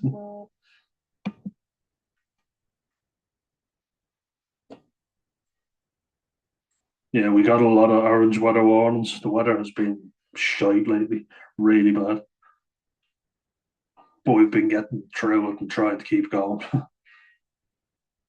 Dark times are coming. It's insane how bad the weather has gotten. Really is. But we push through anyway.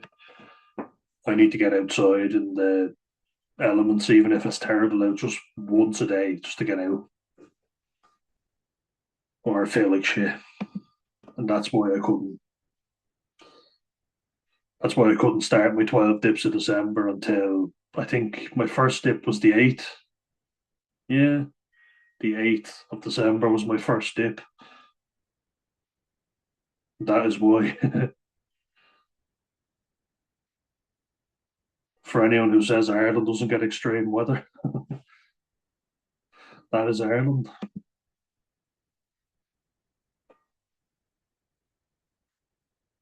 That is also Ireland. It's getting worse as well.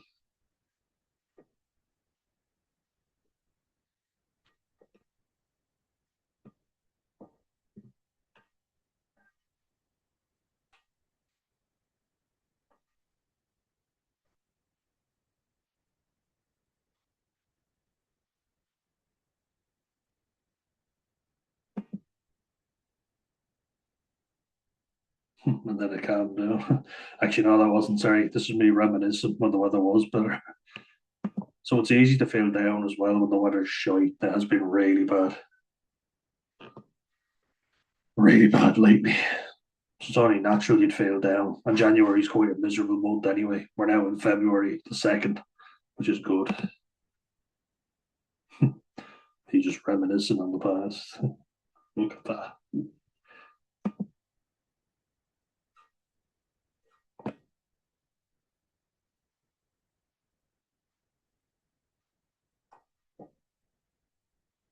Mm, very wet indeed.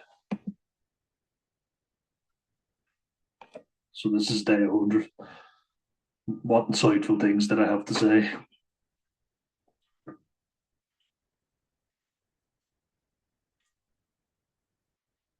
It does just have a nice feel to it, doesn't it? 100.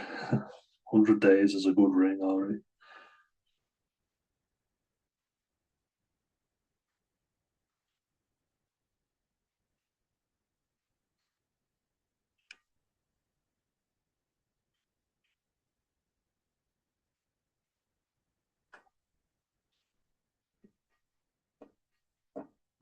So there's a question for you. Do you count sober days? And if not, why not? I count them because it just reminds me that I'm capable of reaching big numbers. Like I know that I went 9 months before. That's right, 9 months. So I knew that I was capable of doing it again. And as I approach day 180, so if you want to do months by 30 days, if you do it by 28 days, 4 weeks is what I'm basically, yeah, 4 weeks is what I'm doing for a month. So I'm over that. If you measure it in 4 weeks, 28 days, then I'm well over 6 months. But if you want to do it by 30 days, I'm not yet at 180 days. Um, I'll be at 180 days exactly on Wednesday, which will be the 4th of February. But I want to get this video done now because I'm nearly there. I'm basically at half a year anyway, and I also want to make room for more rugby content, but also celebrate this because it is a massive achievement. It's no little thing, and that's why I count the days because it's important to remind yourself how far you've come. And yes, maybe if you do relapse, you know that you've done it before, you're capable of doing it again, so you don't feel as hopeless. You know, that's what I would say. Day one is important, but you have to actually do it, and I have actually done it. Put your money where your mouth is, and celebrate the achievement. Just move on because I got a bit insightful there, but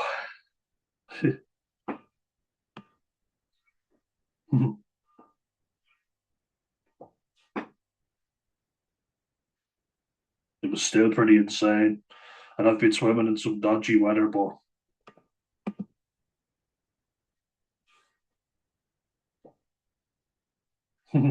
still got myself new.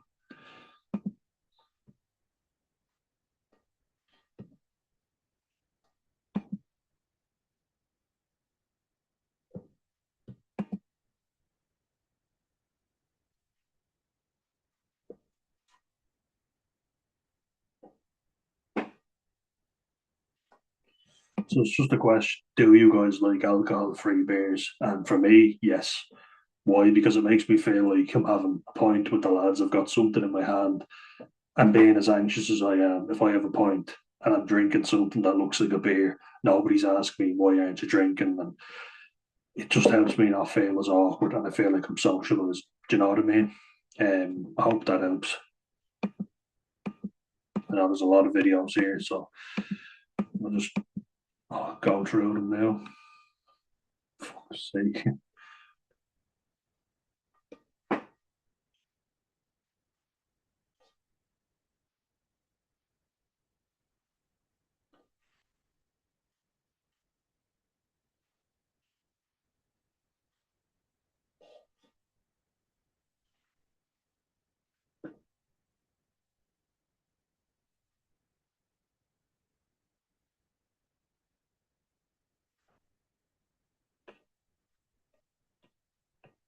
So Jazz K left a comment when I put up being 100 days sober, and it was a respectful comment saying life must be really boring, and he was talking about how he has a few and enjoys them. And I was kind of like, look, that's another fact you're going to have to face. Life can be boring, yes, when you're sober.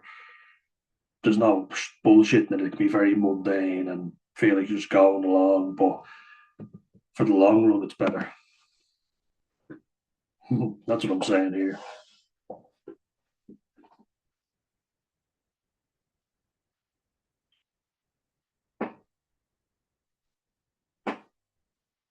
Yeah, the chaos of being drunk is great, but not worth it at the end.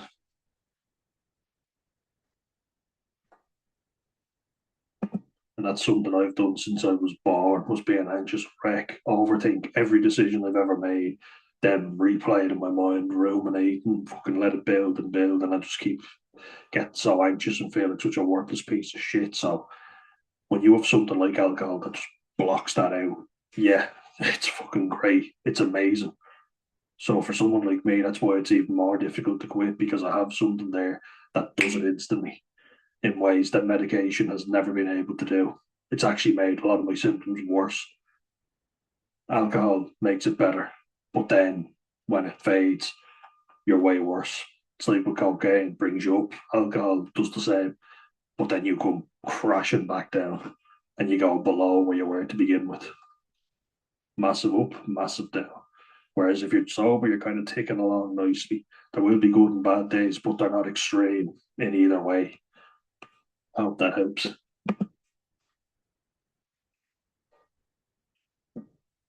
I do love it. That's the problem. Yeah, cringy but true. If you love something, set it free. And I do love alcohol. I don't hate it at all. I love it because it's the only thing that ever stopped me being cripplingly anxious. So much so that I was thought of as an extrovert when I'm most definitely not. It changed my personality completely. Just want to go through the 12 dips of December. Put it up. So yeah, there we are. I raised €300 thanks to you guys and many others. So that was a massive achievement. Thank you to everyone who donated. You were all legends.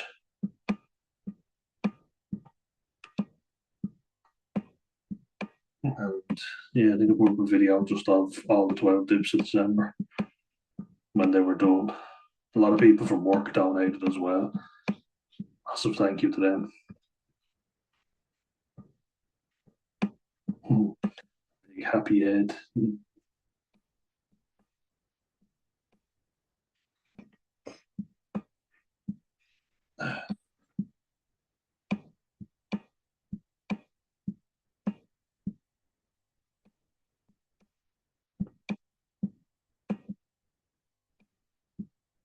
This is the amount of posts, April. A really good Christmas.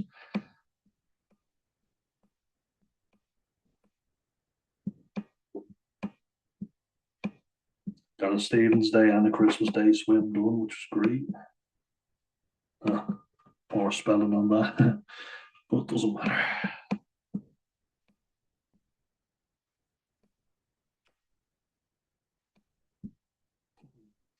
This lovely Christmas Gansey.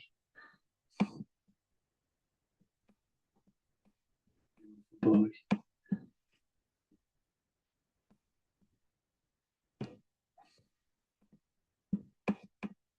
So there we are. I did celebrate. Daft Punk. So I got that done. Big achievement. Really good. Thanks to everybody.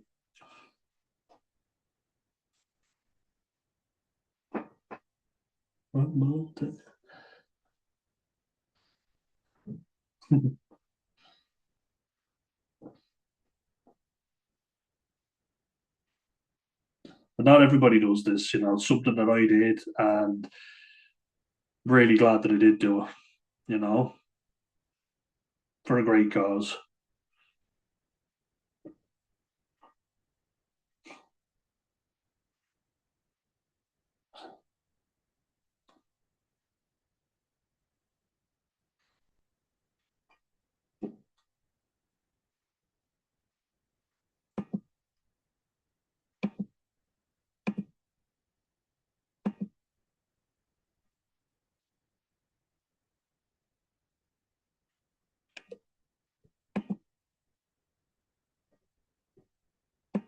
then Christmas itself, we got in.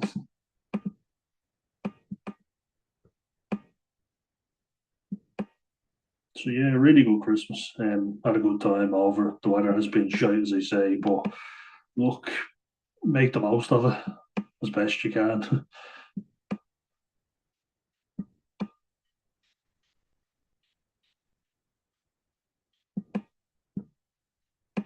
It was absolutely freezing starting off.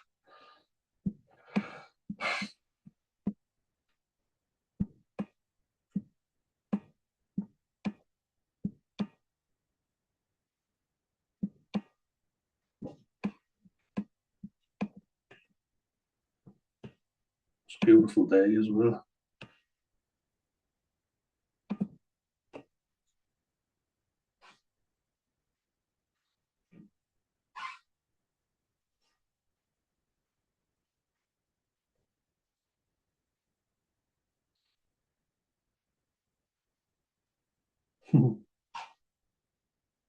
There he is, beautiful boy. Alf went to everyone's house. Good boy.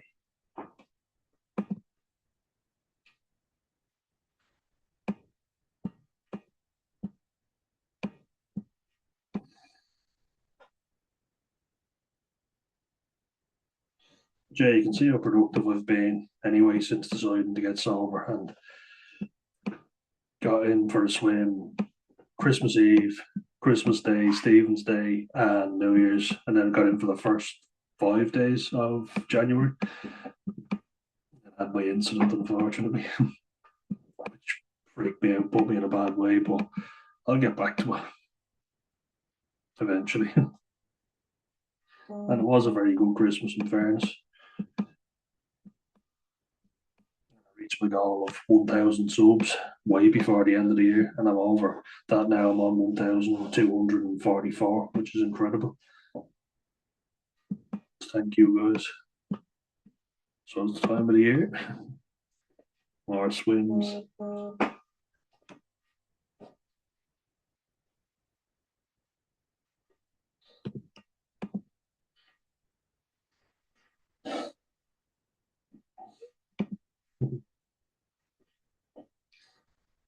First time hopping straight in.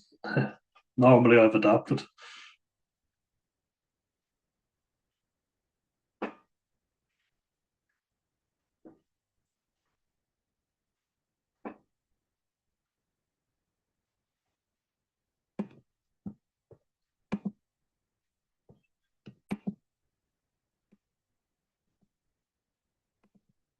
So yeah, it's the top out.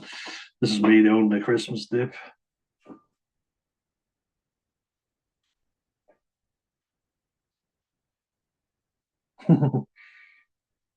Yeah, this is just jumping straight in without preparing first.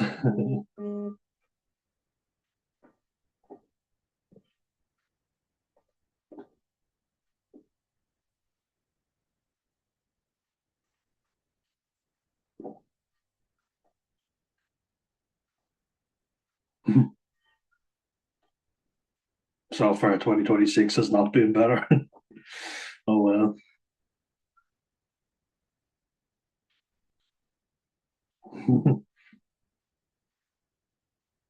Did a lot of whooping and hollering.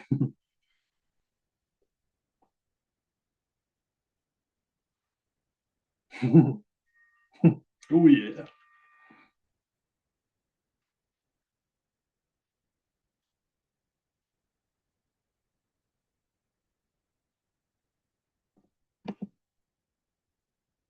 Then I walk after.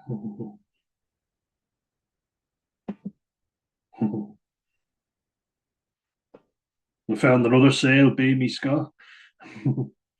Just for you. Check it out.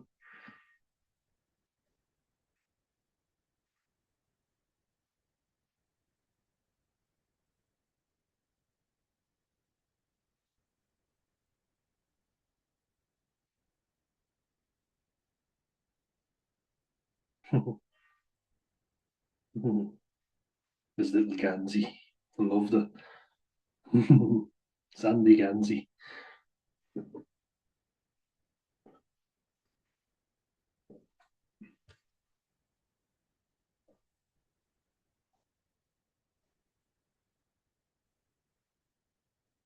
Said now and saying no. My voice just doesn't pick up at all on this. So if you have those subtitles, don't trust that they're accurate. I know some people do for my videos, and I don't blame you. But here's to see you. Thought it was dead. He was alive.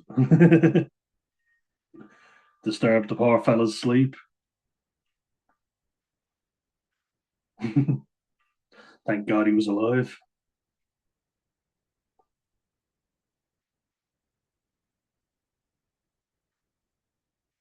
Don't know if you can hear any of this video, but yeah, quite bad wind. I was fascinated by it.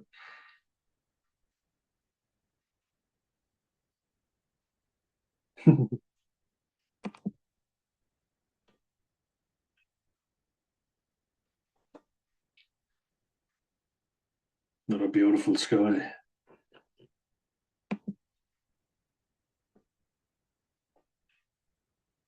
And getting and staying sober during Christmas was a big achievement as well.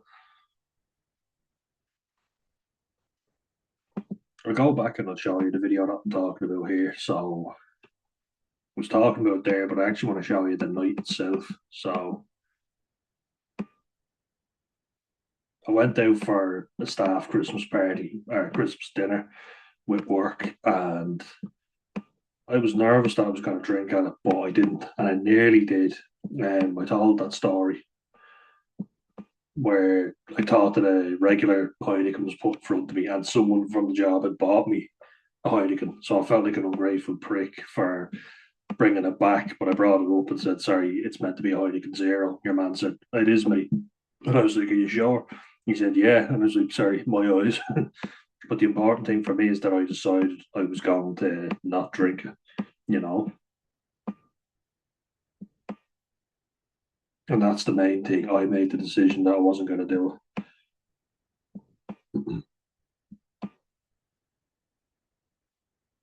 and I thought it was an alcoholic beverage, and I decided not to have it. So that for me is a sign that you've come far enough that you're not going to do that. And here it is now.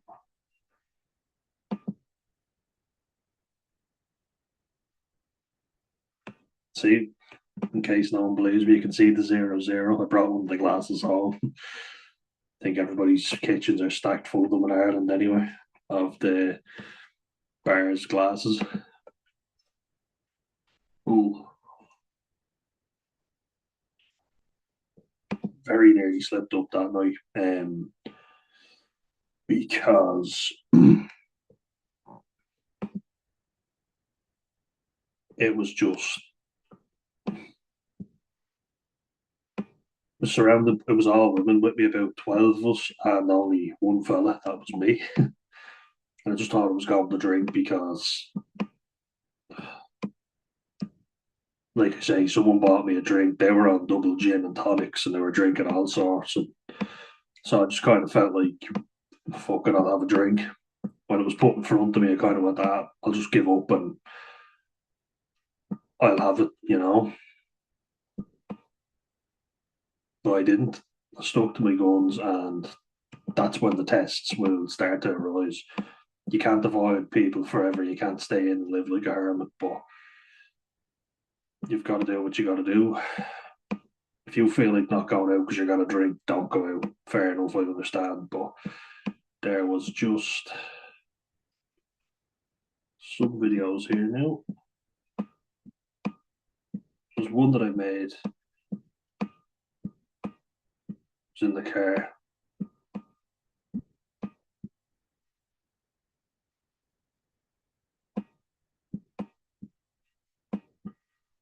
So here you can just see someone's comment that they left.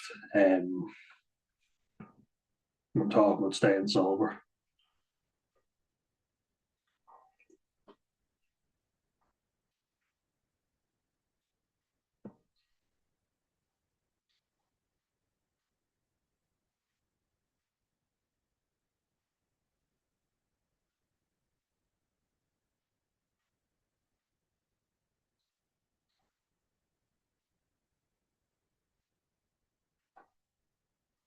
So first thing I've said is just get a non-alcoholic beer because it makes it look like you've a pint of something in your hand. It makes you feel less awkward about having to explain yourself.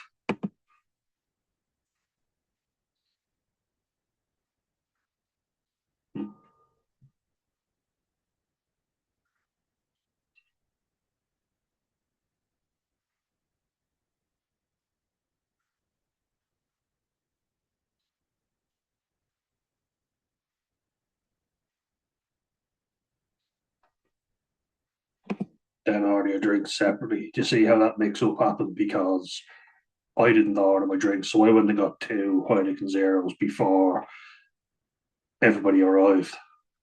And I pretended it was Heineken because I didn't want people thinking that I wasn't drinking and asking me why I wasn't. So I just said it's Heineken. I didn't make a deal about it. I just said it. And then I said I was on antibiotics, so I couldn't drink that much alcohol. And I gave whatever fucking lie I had to give so that I didn't feel awkward.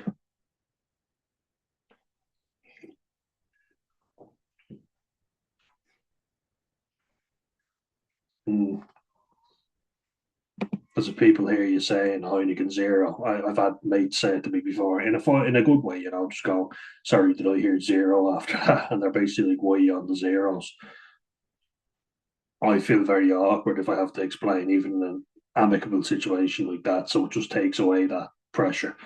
And if I go up to the barman and I say him again, please, they know that I'm having a Heineken Zero. So I've gone up to the barman and I've said it to them before.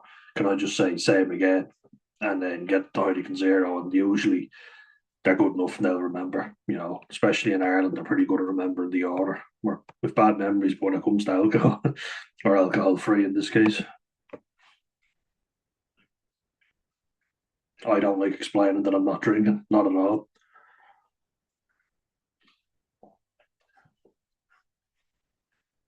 Higgins zero. Huygen.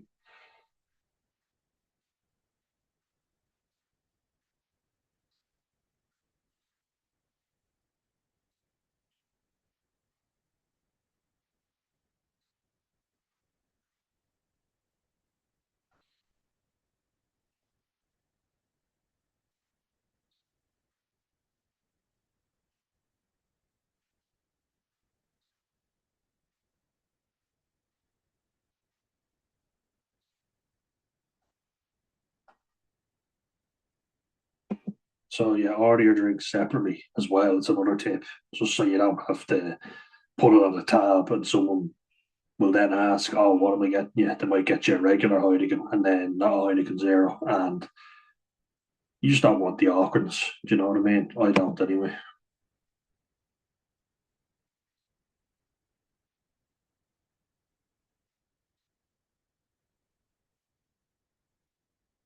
I had to give the final one.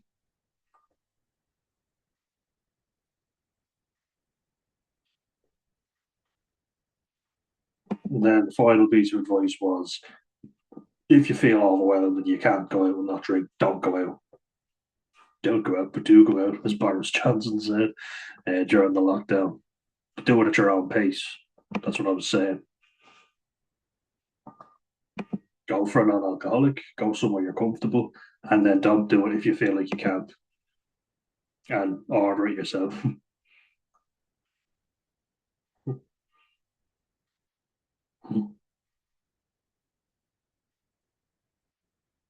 But you can always choose to avoid it if you want.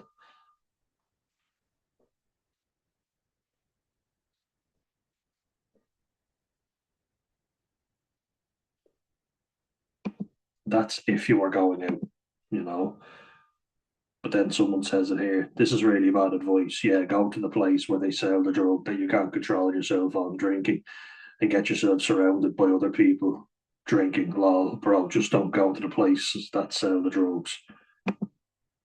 And you can see here, you missed the part where I said, if you're going out, you're perfectly entitled to avoid the places if you want. I do it myself if I have to, but that does not mean that you never go out to any work do or party ever again.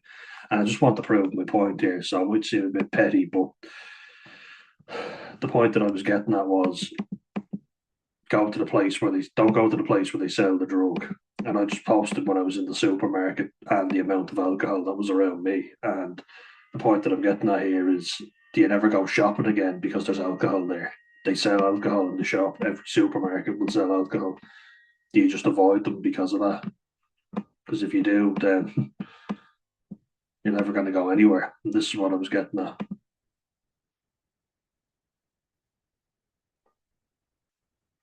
See how much alcohol is here? Does that mean I'm not able to control myself, though? No. Surrounded.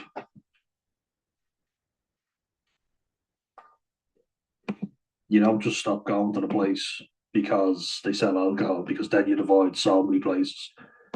At every house party you go to, there's got to be alcohol. Do you just avoid people for the rest of your life? Look, in the early days, maybe, but not for the rest of your life. So that's the point I was getting at there. It just kind of annoyed me because this is really bad advice is a very throwaway comment when it's very specific to a particular event, you know? Like,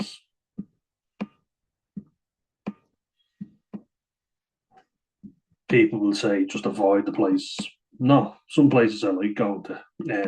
We'll see if I can find it now. There's Mickey Finn's, which I showed you already, but I got myself a lovely pint of Erdinger alcohol fry, alcohol free. And we went there with my family and we had a really good time. And I enjoyed it. I had a really good time for our staff Christmas dinner. And I would have felt a lot of FOMO, you know, if I didn't go there. So do I avoid everywhere just because they've got alcohol there? I don't think so. I think that's a very defeatist attitude. Um, and you can't avoid it forever. After this event, the Christmas dinner for the kids, I was tempted to fucking drink there, believe me, but I didn't. Stayed off it. Stuck to my guns.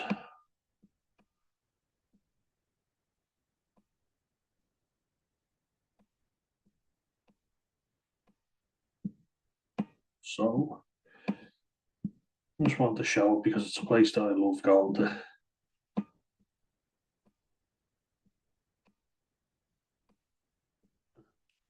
That was New Year's Eve 2023.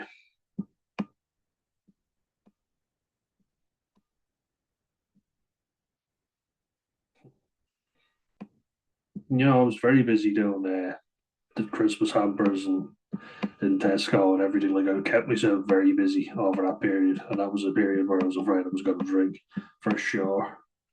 Definitely, I was in Tesco raising money for charity and doing all that. So very productive. Jeez, where is this now? The amount I need to stop putting up so many videos because you can never find the one I want. As a result,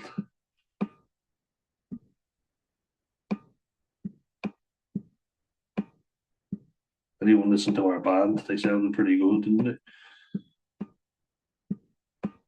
The little Christmas bunny, almost ashamed to eat them. They're so nice. They look so good.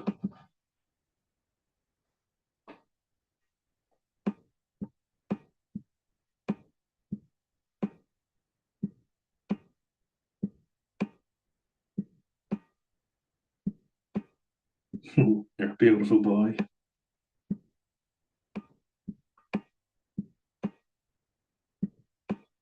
Some people would say you're tempting fate with alcohol-free beers, but personally, I don't agree. I think it helps me stay sober, and yeah, I'm gonna be admiring the sea a lot more, not getting in. But yeah, it stops me from feeling awkward. I feel like I'm having a drink with the lads or whoever I'm with, and I enjoy the taste. Some people don't, but I do. So you don't have to, it's up to you what you want to do. But I like this setup. I just want to find it now. Mickey Fins. Where are we now? Geez, when was the last time we went?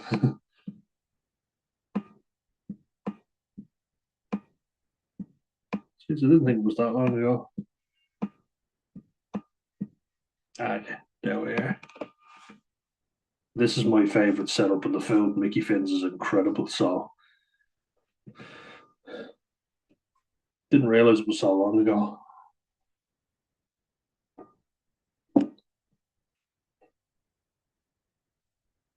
But having an Erdinger alcohol free in front of me and a delicious meal. Also have a cup of coffee too. Packed, absolutely packed in there. You see?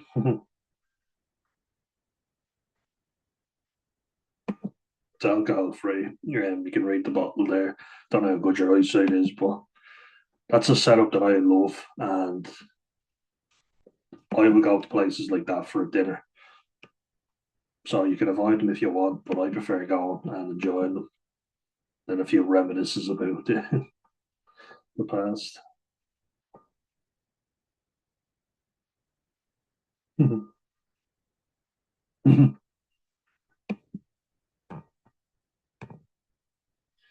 Such a good.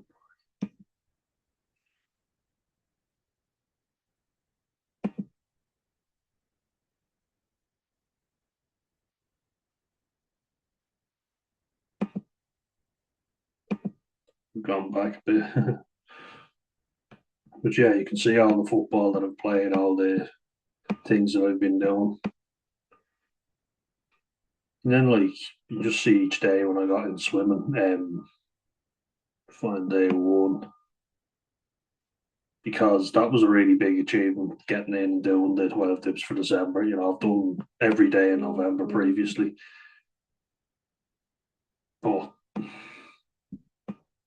yeah, it was awkward getting in because the weather was so bad some days, but really glad that I did get in.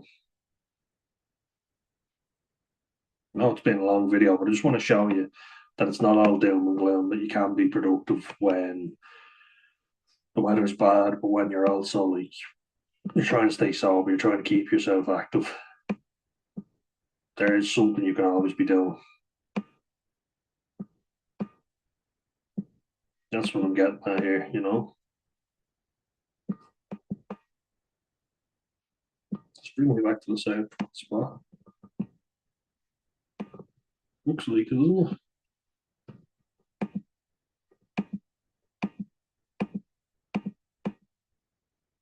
it?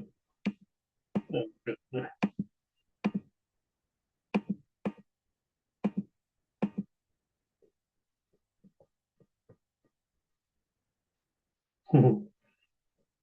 Got in when it was frosty as well.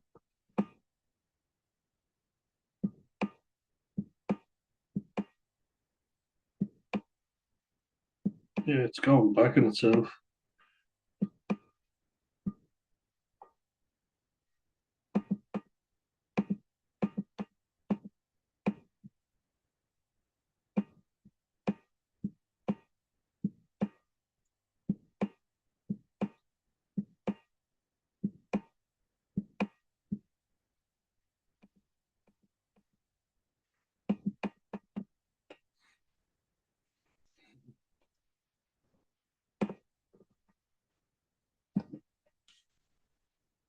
Right, so um I think it's kind of time to stop sharing and wrap it up now because it's gone on a while. You've seen what I've done anyway. I did my 12 tips for December. And yeah, there's a lot that I got done anyway, is what I'm getting at. See if I can get it. If I can't, then we'll just leave it. You know I've done them anyway, if anyone who follows this for long enough.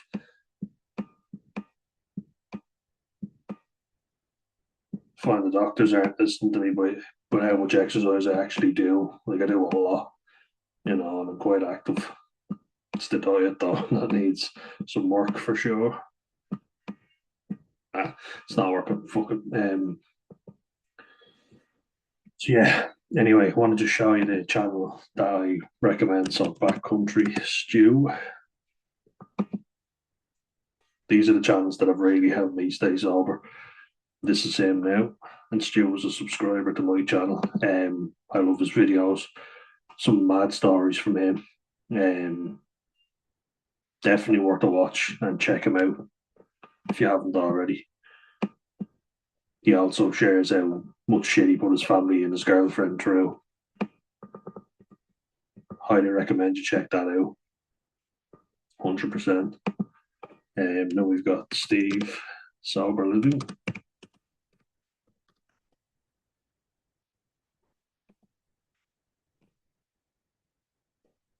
Alcohol free lifestyle. I think it used to be Sober Living. Geordie lad and former policeman. Channel I really like. And he had really bad stages of liver failure. He makes a lot of videos, but I think that's why I make a lot too, because I have lots more free time. Better do something good with it. It's not just a problem in the UK and the USA, it's a problem in Ireland, Australia, Canada. But really one that I highly recommend. Then Kevin O'Hara, one that I haven't watched in a while, Habits V2. This is him now. An Irish fella too, so it's nice to hear an Irish accent talk about getting alcohol free. Lives in Spain now. Watched him in the early days. Been meaning to catch up on it. I get some videos from him. There's also just thinking of other channels that I like. Those would be the main ones anyway. There's another one, liver disease. That's his name, by the way, on the channel. Like that's what it's called, the handle. And he has liver disease, like he's living with it. That's him there. Just in case you're wondering.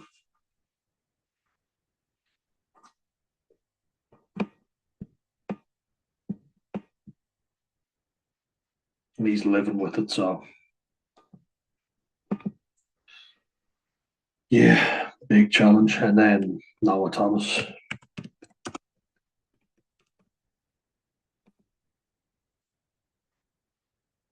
This poor lad's dealt with really bad depression, but also was dealing with cancer now. So prior to him, and I hope he's doing better now. Stage 4, yeah.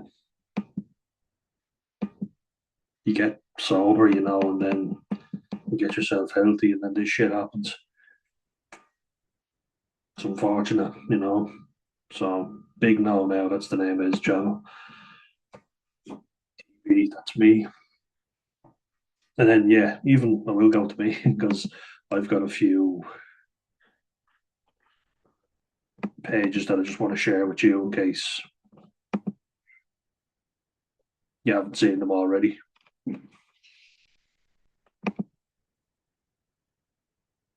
Because I'm 178 days sober. So if you were to do it based on 28 days, which is 4 weeks, then that would equal 168 days. And I'm over that by 10 days. So I'm only two off 180 days sober. So if you're basing months by 100, sorry, if you're basing months as 30 days, then I've got 2 days left to be 180 days sober, but I'm 178 now. Just so you know, making really good progress in the right direction. And if you want to support my work, just share the links there. That's already done. So thanks to everybody who's helped me get to €300. That's done now. But here's to buy me a coffee. You see the link there. I also have the QR code if you want to literally just hold the phone up and scan it. You can see the generous supporters that I have. Massive thank you to you guys, Greg and Callum, who are the two supporters of the channel. I don't make any money off it apart from that. So it would really mean the world to me if you could support what I do, please. Just to let you know, because your analytics, you have to have over 1,000 subscribers, which I have, but then you have to have 3,000 value. Sorry, you have to have 3,000 valid watch hours on your regular videos. So the regular long videos like this one, which is going to be quite long, you have to have 3,000 views on average. And I've been struggling to get to that. I've been making a lot of short videos, but you have to get to. I'll show you actually. But this is the way to support my work, and that's the page. I'll go through the link if you want to access it through that. It just helps you make more videos like this, and it's definitely helped keep me sober. So know that you are helping. This is my page now. There's a little talk of two supporters, the wonderful Callum and Greg. Massive thank you to you guys. You've really helped me a lot. And there we are, Bean. That's my mate Callum. There's Greg. And there's a little idea what you get when you support my work. Plus, to anyone who does, I will post a video of your suggestion.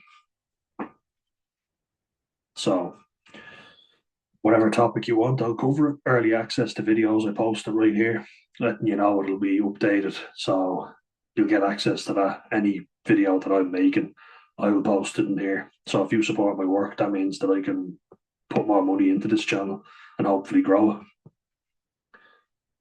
it. Because I'm not making any money off YouTube as is, and I'll show you why now. Because, sorry, stop sharing the screen there. So just share my screen again.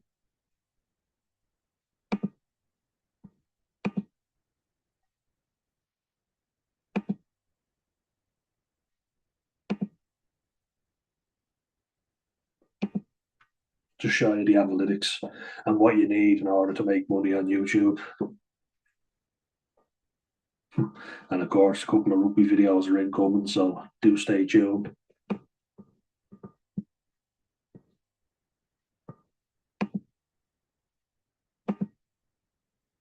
Yeah, and Gen Z's loneliness epidemic, unfortunately. Everything that we keep hearing about.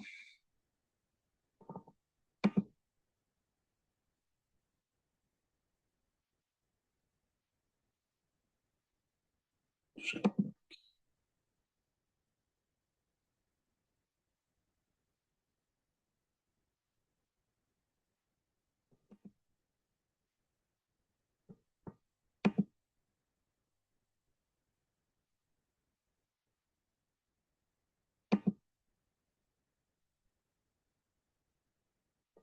going to me.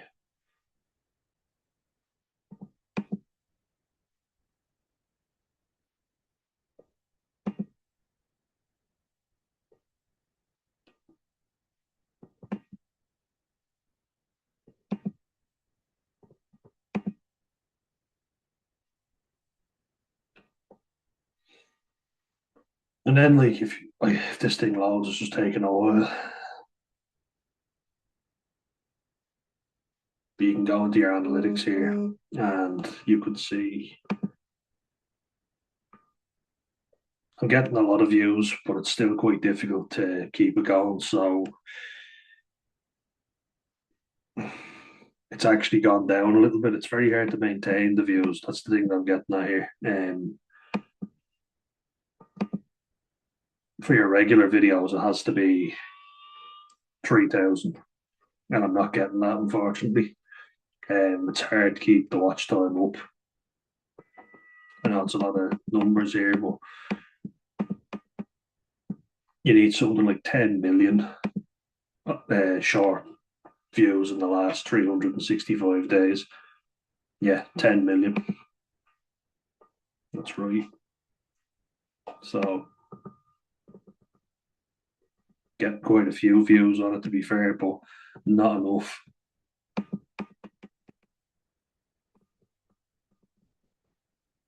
See content there, and I'll show you. That's my content.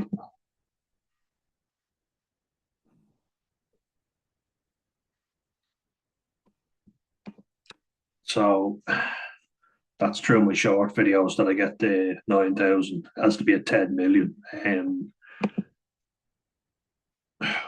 which it's nowhere near. And sometimes like I'll get spikes where I'll be at, you know,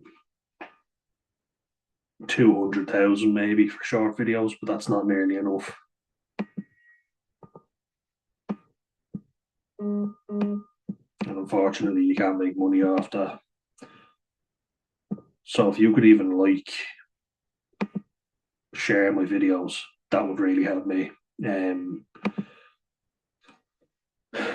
Even if you can't give anything to the page, if you give it a like, if you share it, that'll be another. Tell people about it. You know, that way it'll grow the channel bigger, and then I won't have to rely on buying me a coffee for money. But right now I do. So if you like what I do, you can support me on that. As you say, 178 days sober. So let's not be pedantic. I'm half a year sober. If you want to do it in 28 days, I'm half a year and 10 days, because 168 days is 6 months if you're doing it on 28 days, aka 4 weeks. 7 by 4 is 28, just in case you're wondering. But yeah, no, it's a big achievement, and I just wanted to show you there how productive I have been. So it's not been easy, there's still a lot of shit going on. And for being honest, 2026 has not started out in a great way. Well, it did. I got in swimming every single day, but had to go back to the doctor, had to be put on other medication. And I went into work and I just thought, fuck this, I do not need this shit. So I guess that's a good thing. My self respect is going up like that. I don't deserve to be sat here spoken down to by a bunch of entitled kids. Fuck that. I deserve better for myself. And not only that, I've earned better. If you've just sat in your arse, done nothing your whole life, I completely get that you have to take whatever job comes your way. But I've worked hard so that I didn't end up there. I'm finally getting the self respect to go, not fucking dealing with this. And that's what you get. You get self respect. You start realizing how much you let people take advantage of you, and you're kind of grateful that it wasn't worse in some ways. Because for me, it could have been a lot worse. But now I'm finally looking after number one. People say alcoholics are selfish. I think a lot of them worry about everybody else. They think only of what other people think of them. They're actually very selfless. They think that they're such a waste of space, but then they prove that by drinking all the time. They come across as selfish because they can't give up the alcohol for loved ones. But reality is not nice, it can be painful. And the reality of the world nowadays is very painful. But you will be better prepared to deal with it when you're sober. As you say, you'll see how fucking ignorant some people are, yes. And there's a lot of very ignorant people, FYI, but when problems come your way, you will be better capable of dealing with them. So there is the pros and cons to it. It's not a fix all. As I say, I've been very active, and you saw that there. That I know it might have been overkill, but I was showing you just how active I am. And even I get days where I'm down, so you have to keep being active. Five-a-side got cancelled, FYI. I said that I wanted to go. Some days I just go, I just say, fuck it, I'm going. And then I feel much better after. You have to push yourself. Not too much in the early days, for about the first month or so, I would say take it very easy, because you do not want to slip back into old habits. And when the invites come, be careful about what you say yes and no to. You don't want to isolate yourself where you're not seeing anyone, but ask yourself, am I comfortable in this environment? Am I comfortable with these people? Will I drink? And if you even think it's 50% yes, don't go, because the 50% is more than enough to tip you over the edge. And as you say, challenges have risen my way, but I've fucking dealt with them. I'm very proud of myself. I haven't felt great the last couple of days. I want to get off the medication that I'm on, but I'm fucking half a year sober, and that's not what it'll be. So look, you guys have really helped. This channel has helped me stay sober because it's a focal point for me.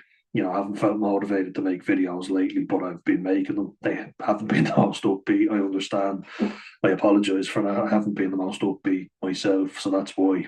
I want to grow this channel. I want to make it profitable as well. I've just left my job, because, as I say, it just made me feel worthless. made me feel very worthless. And, I'm sitting here being spoken down to by children, not fucking having this, this is not worth it.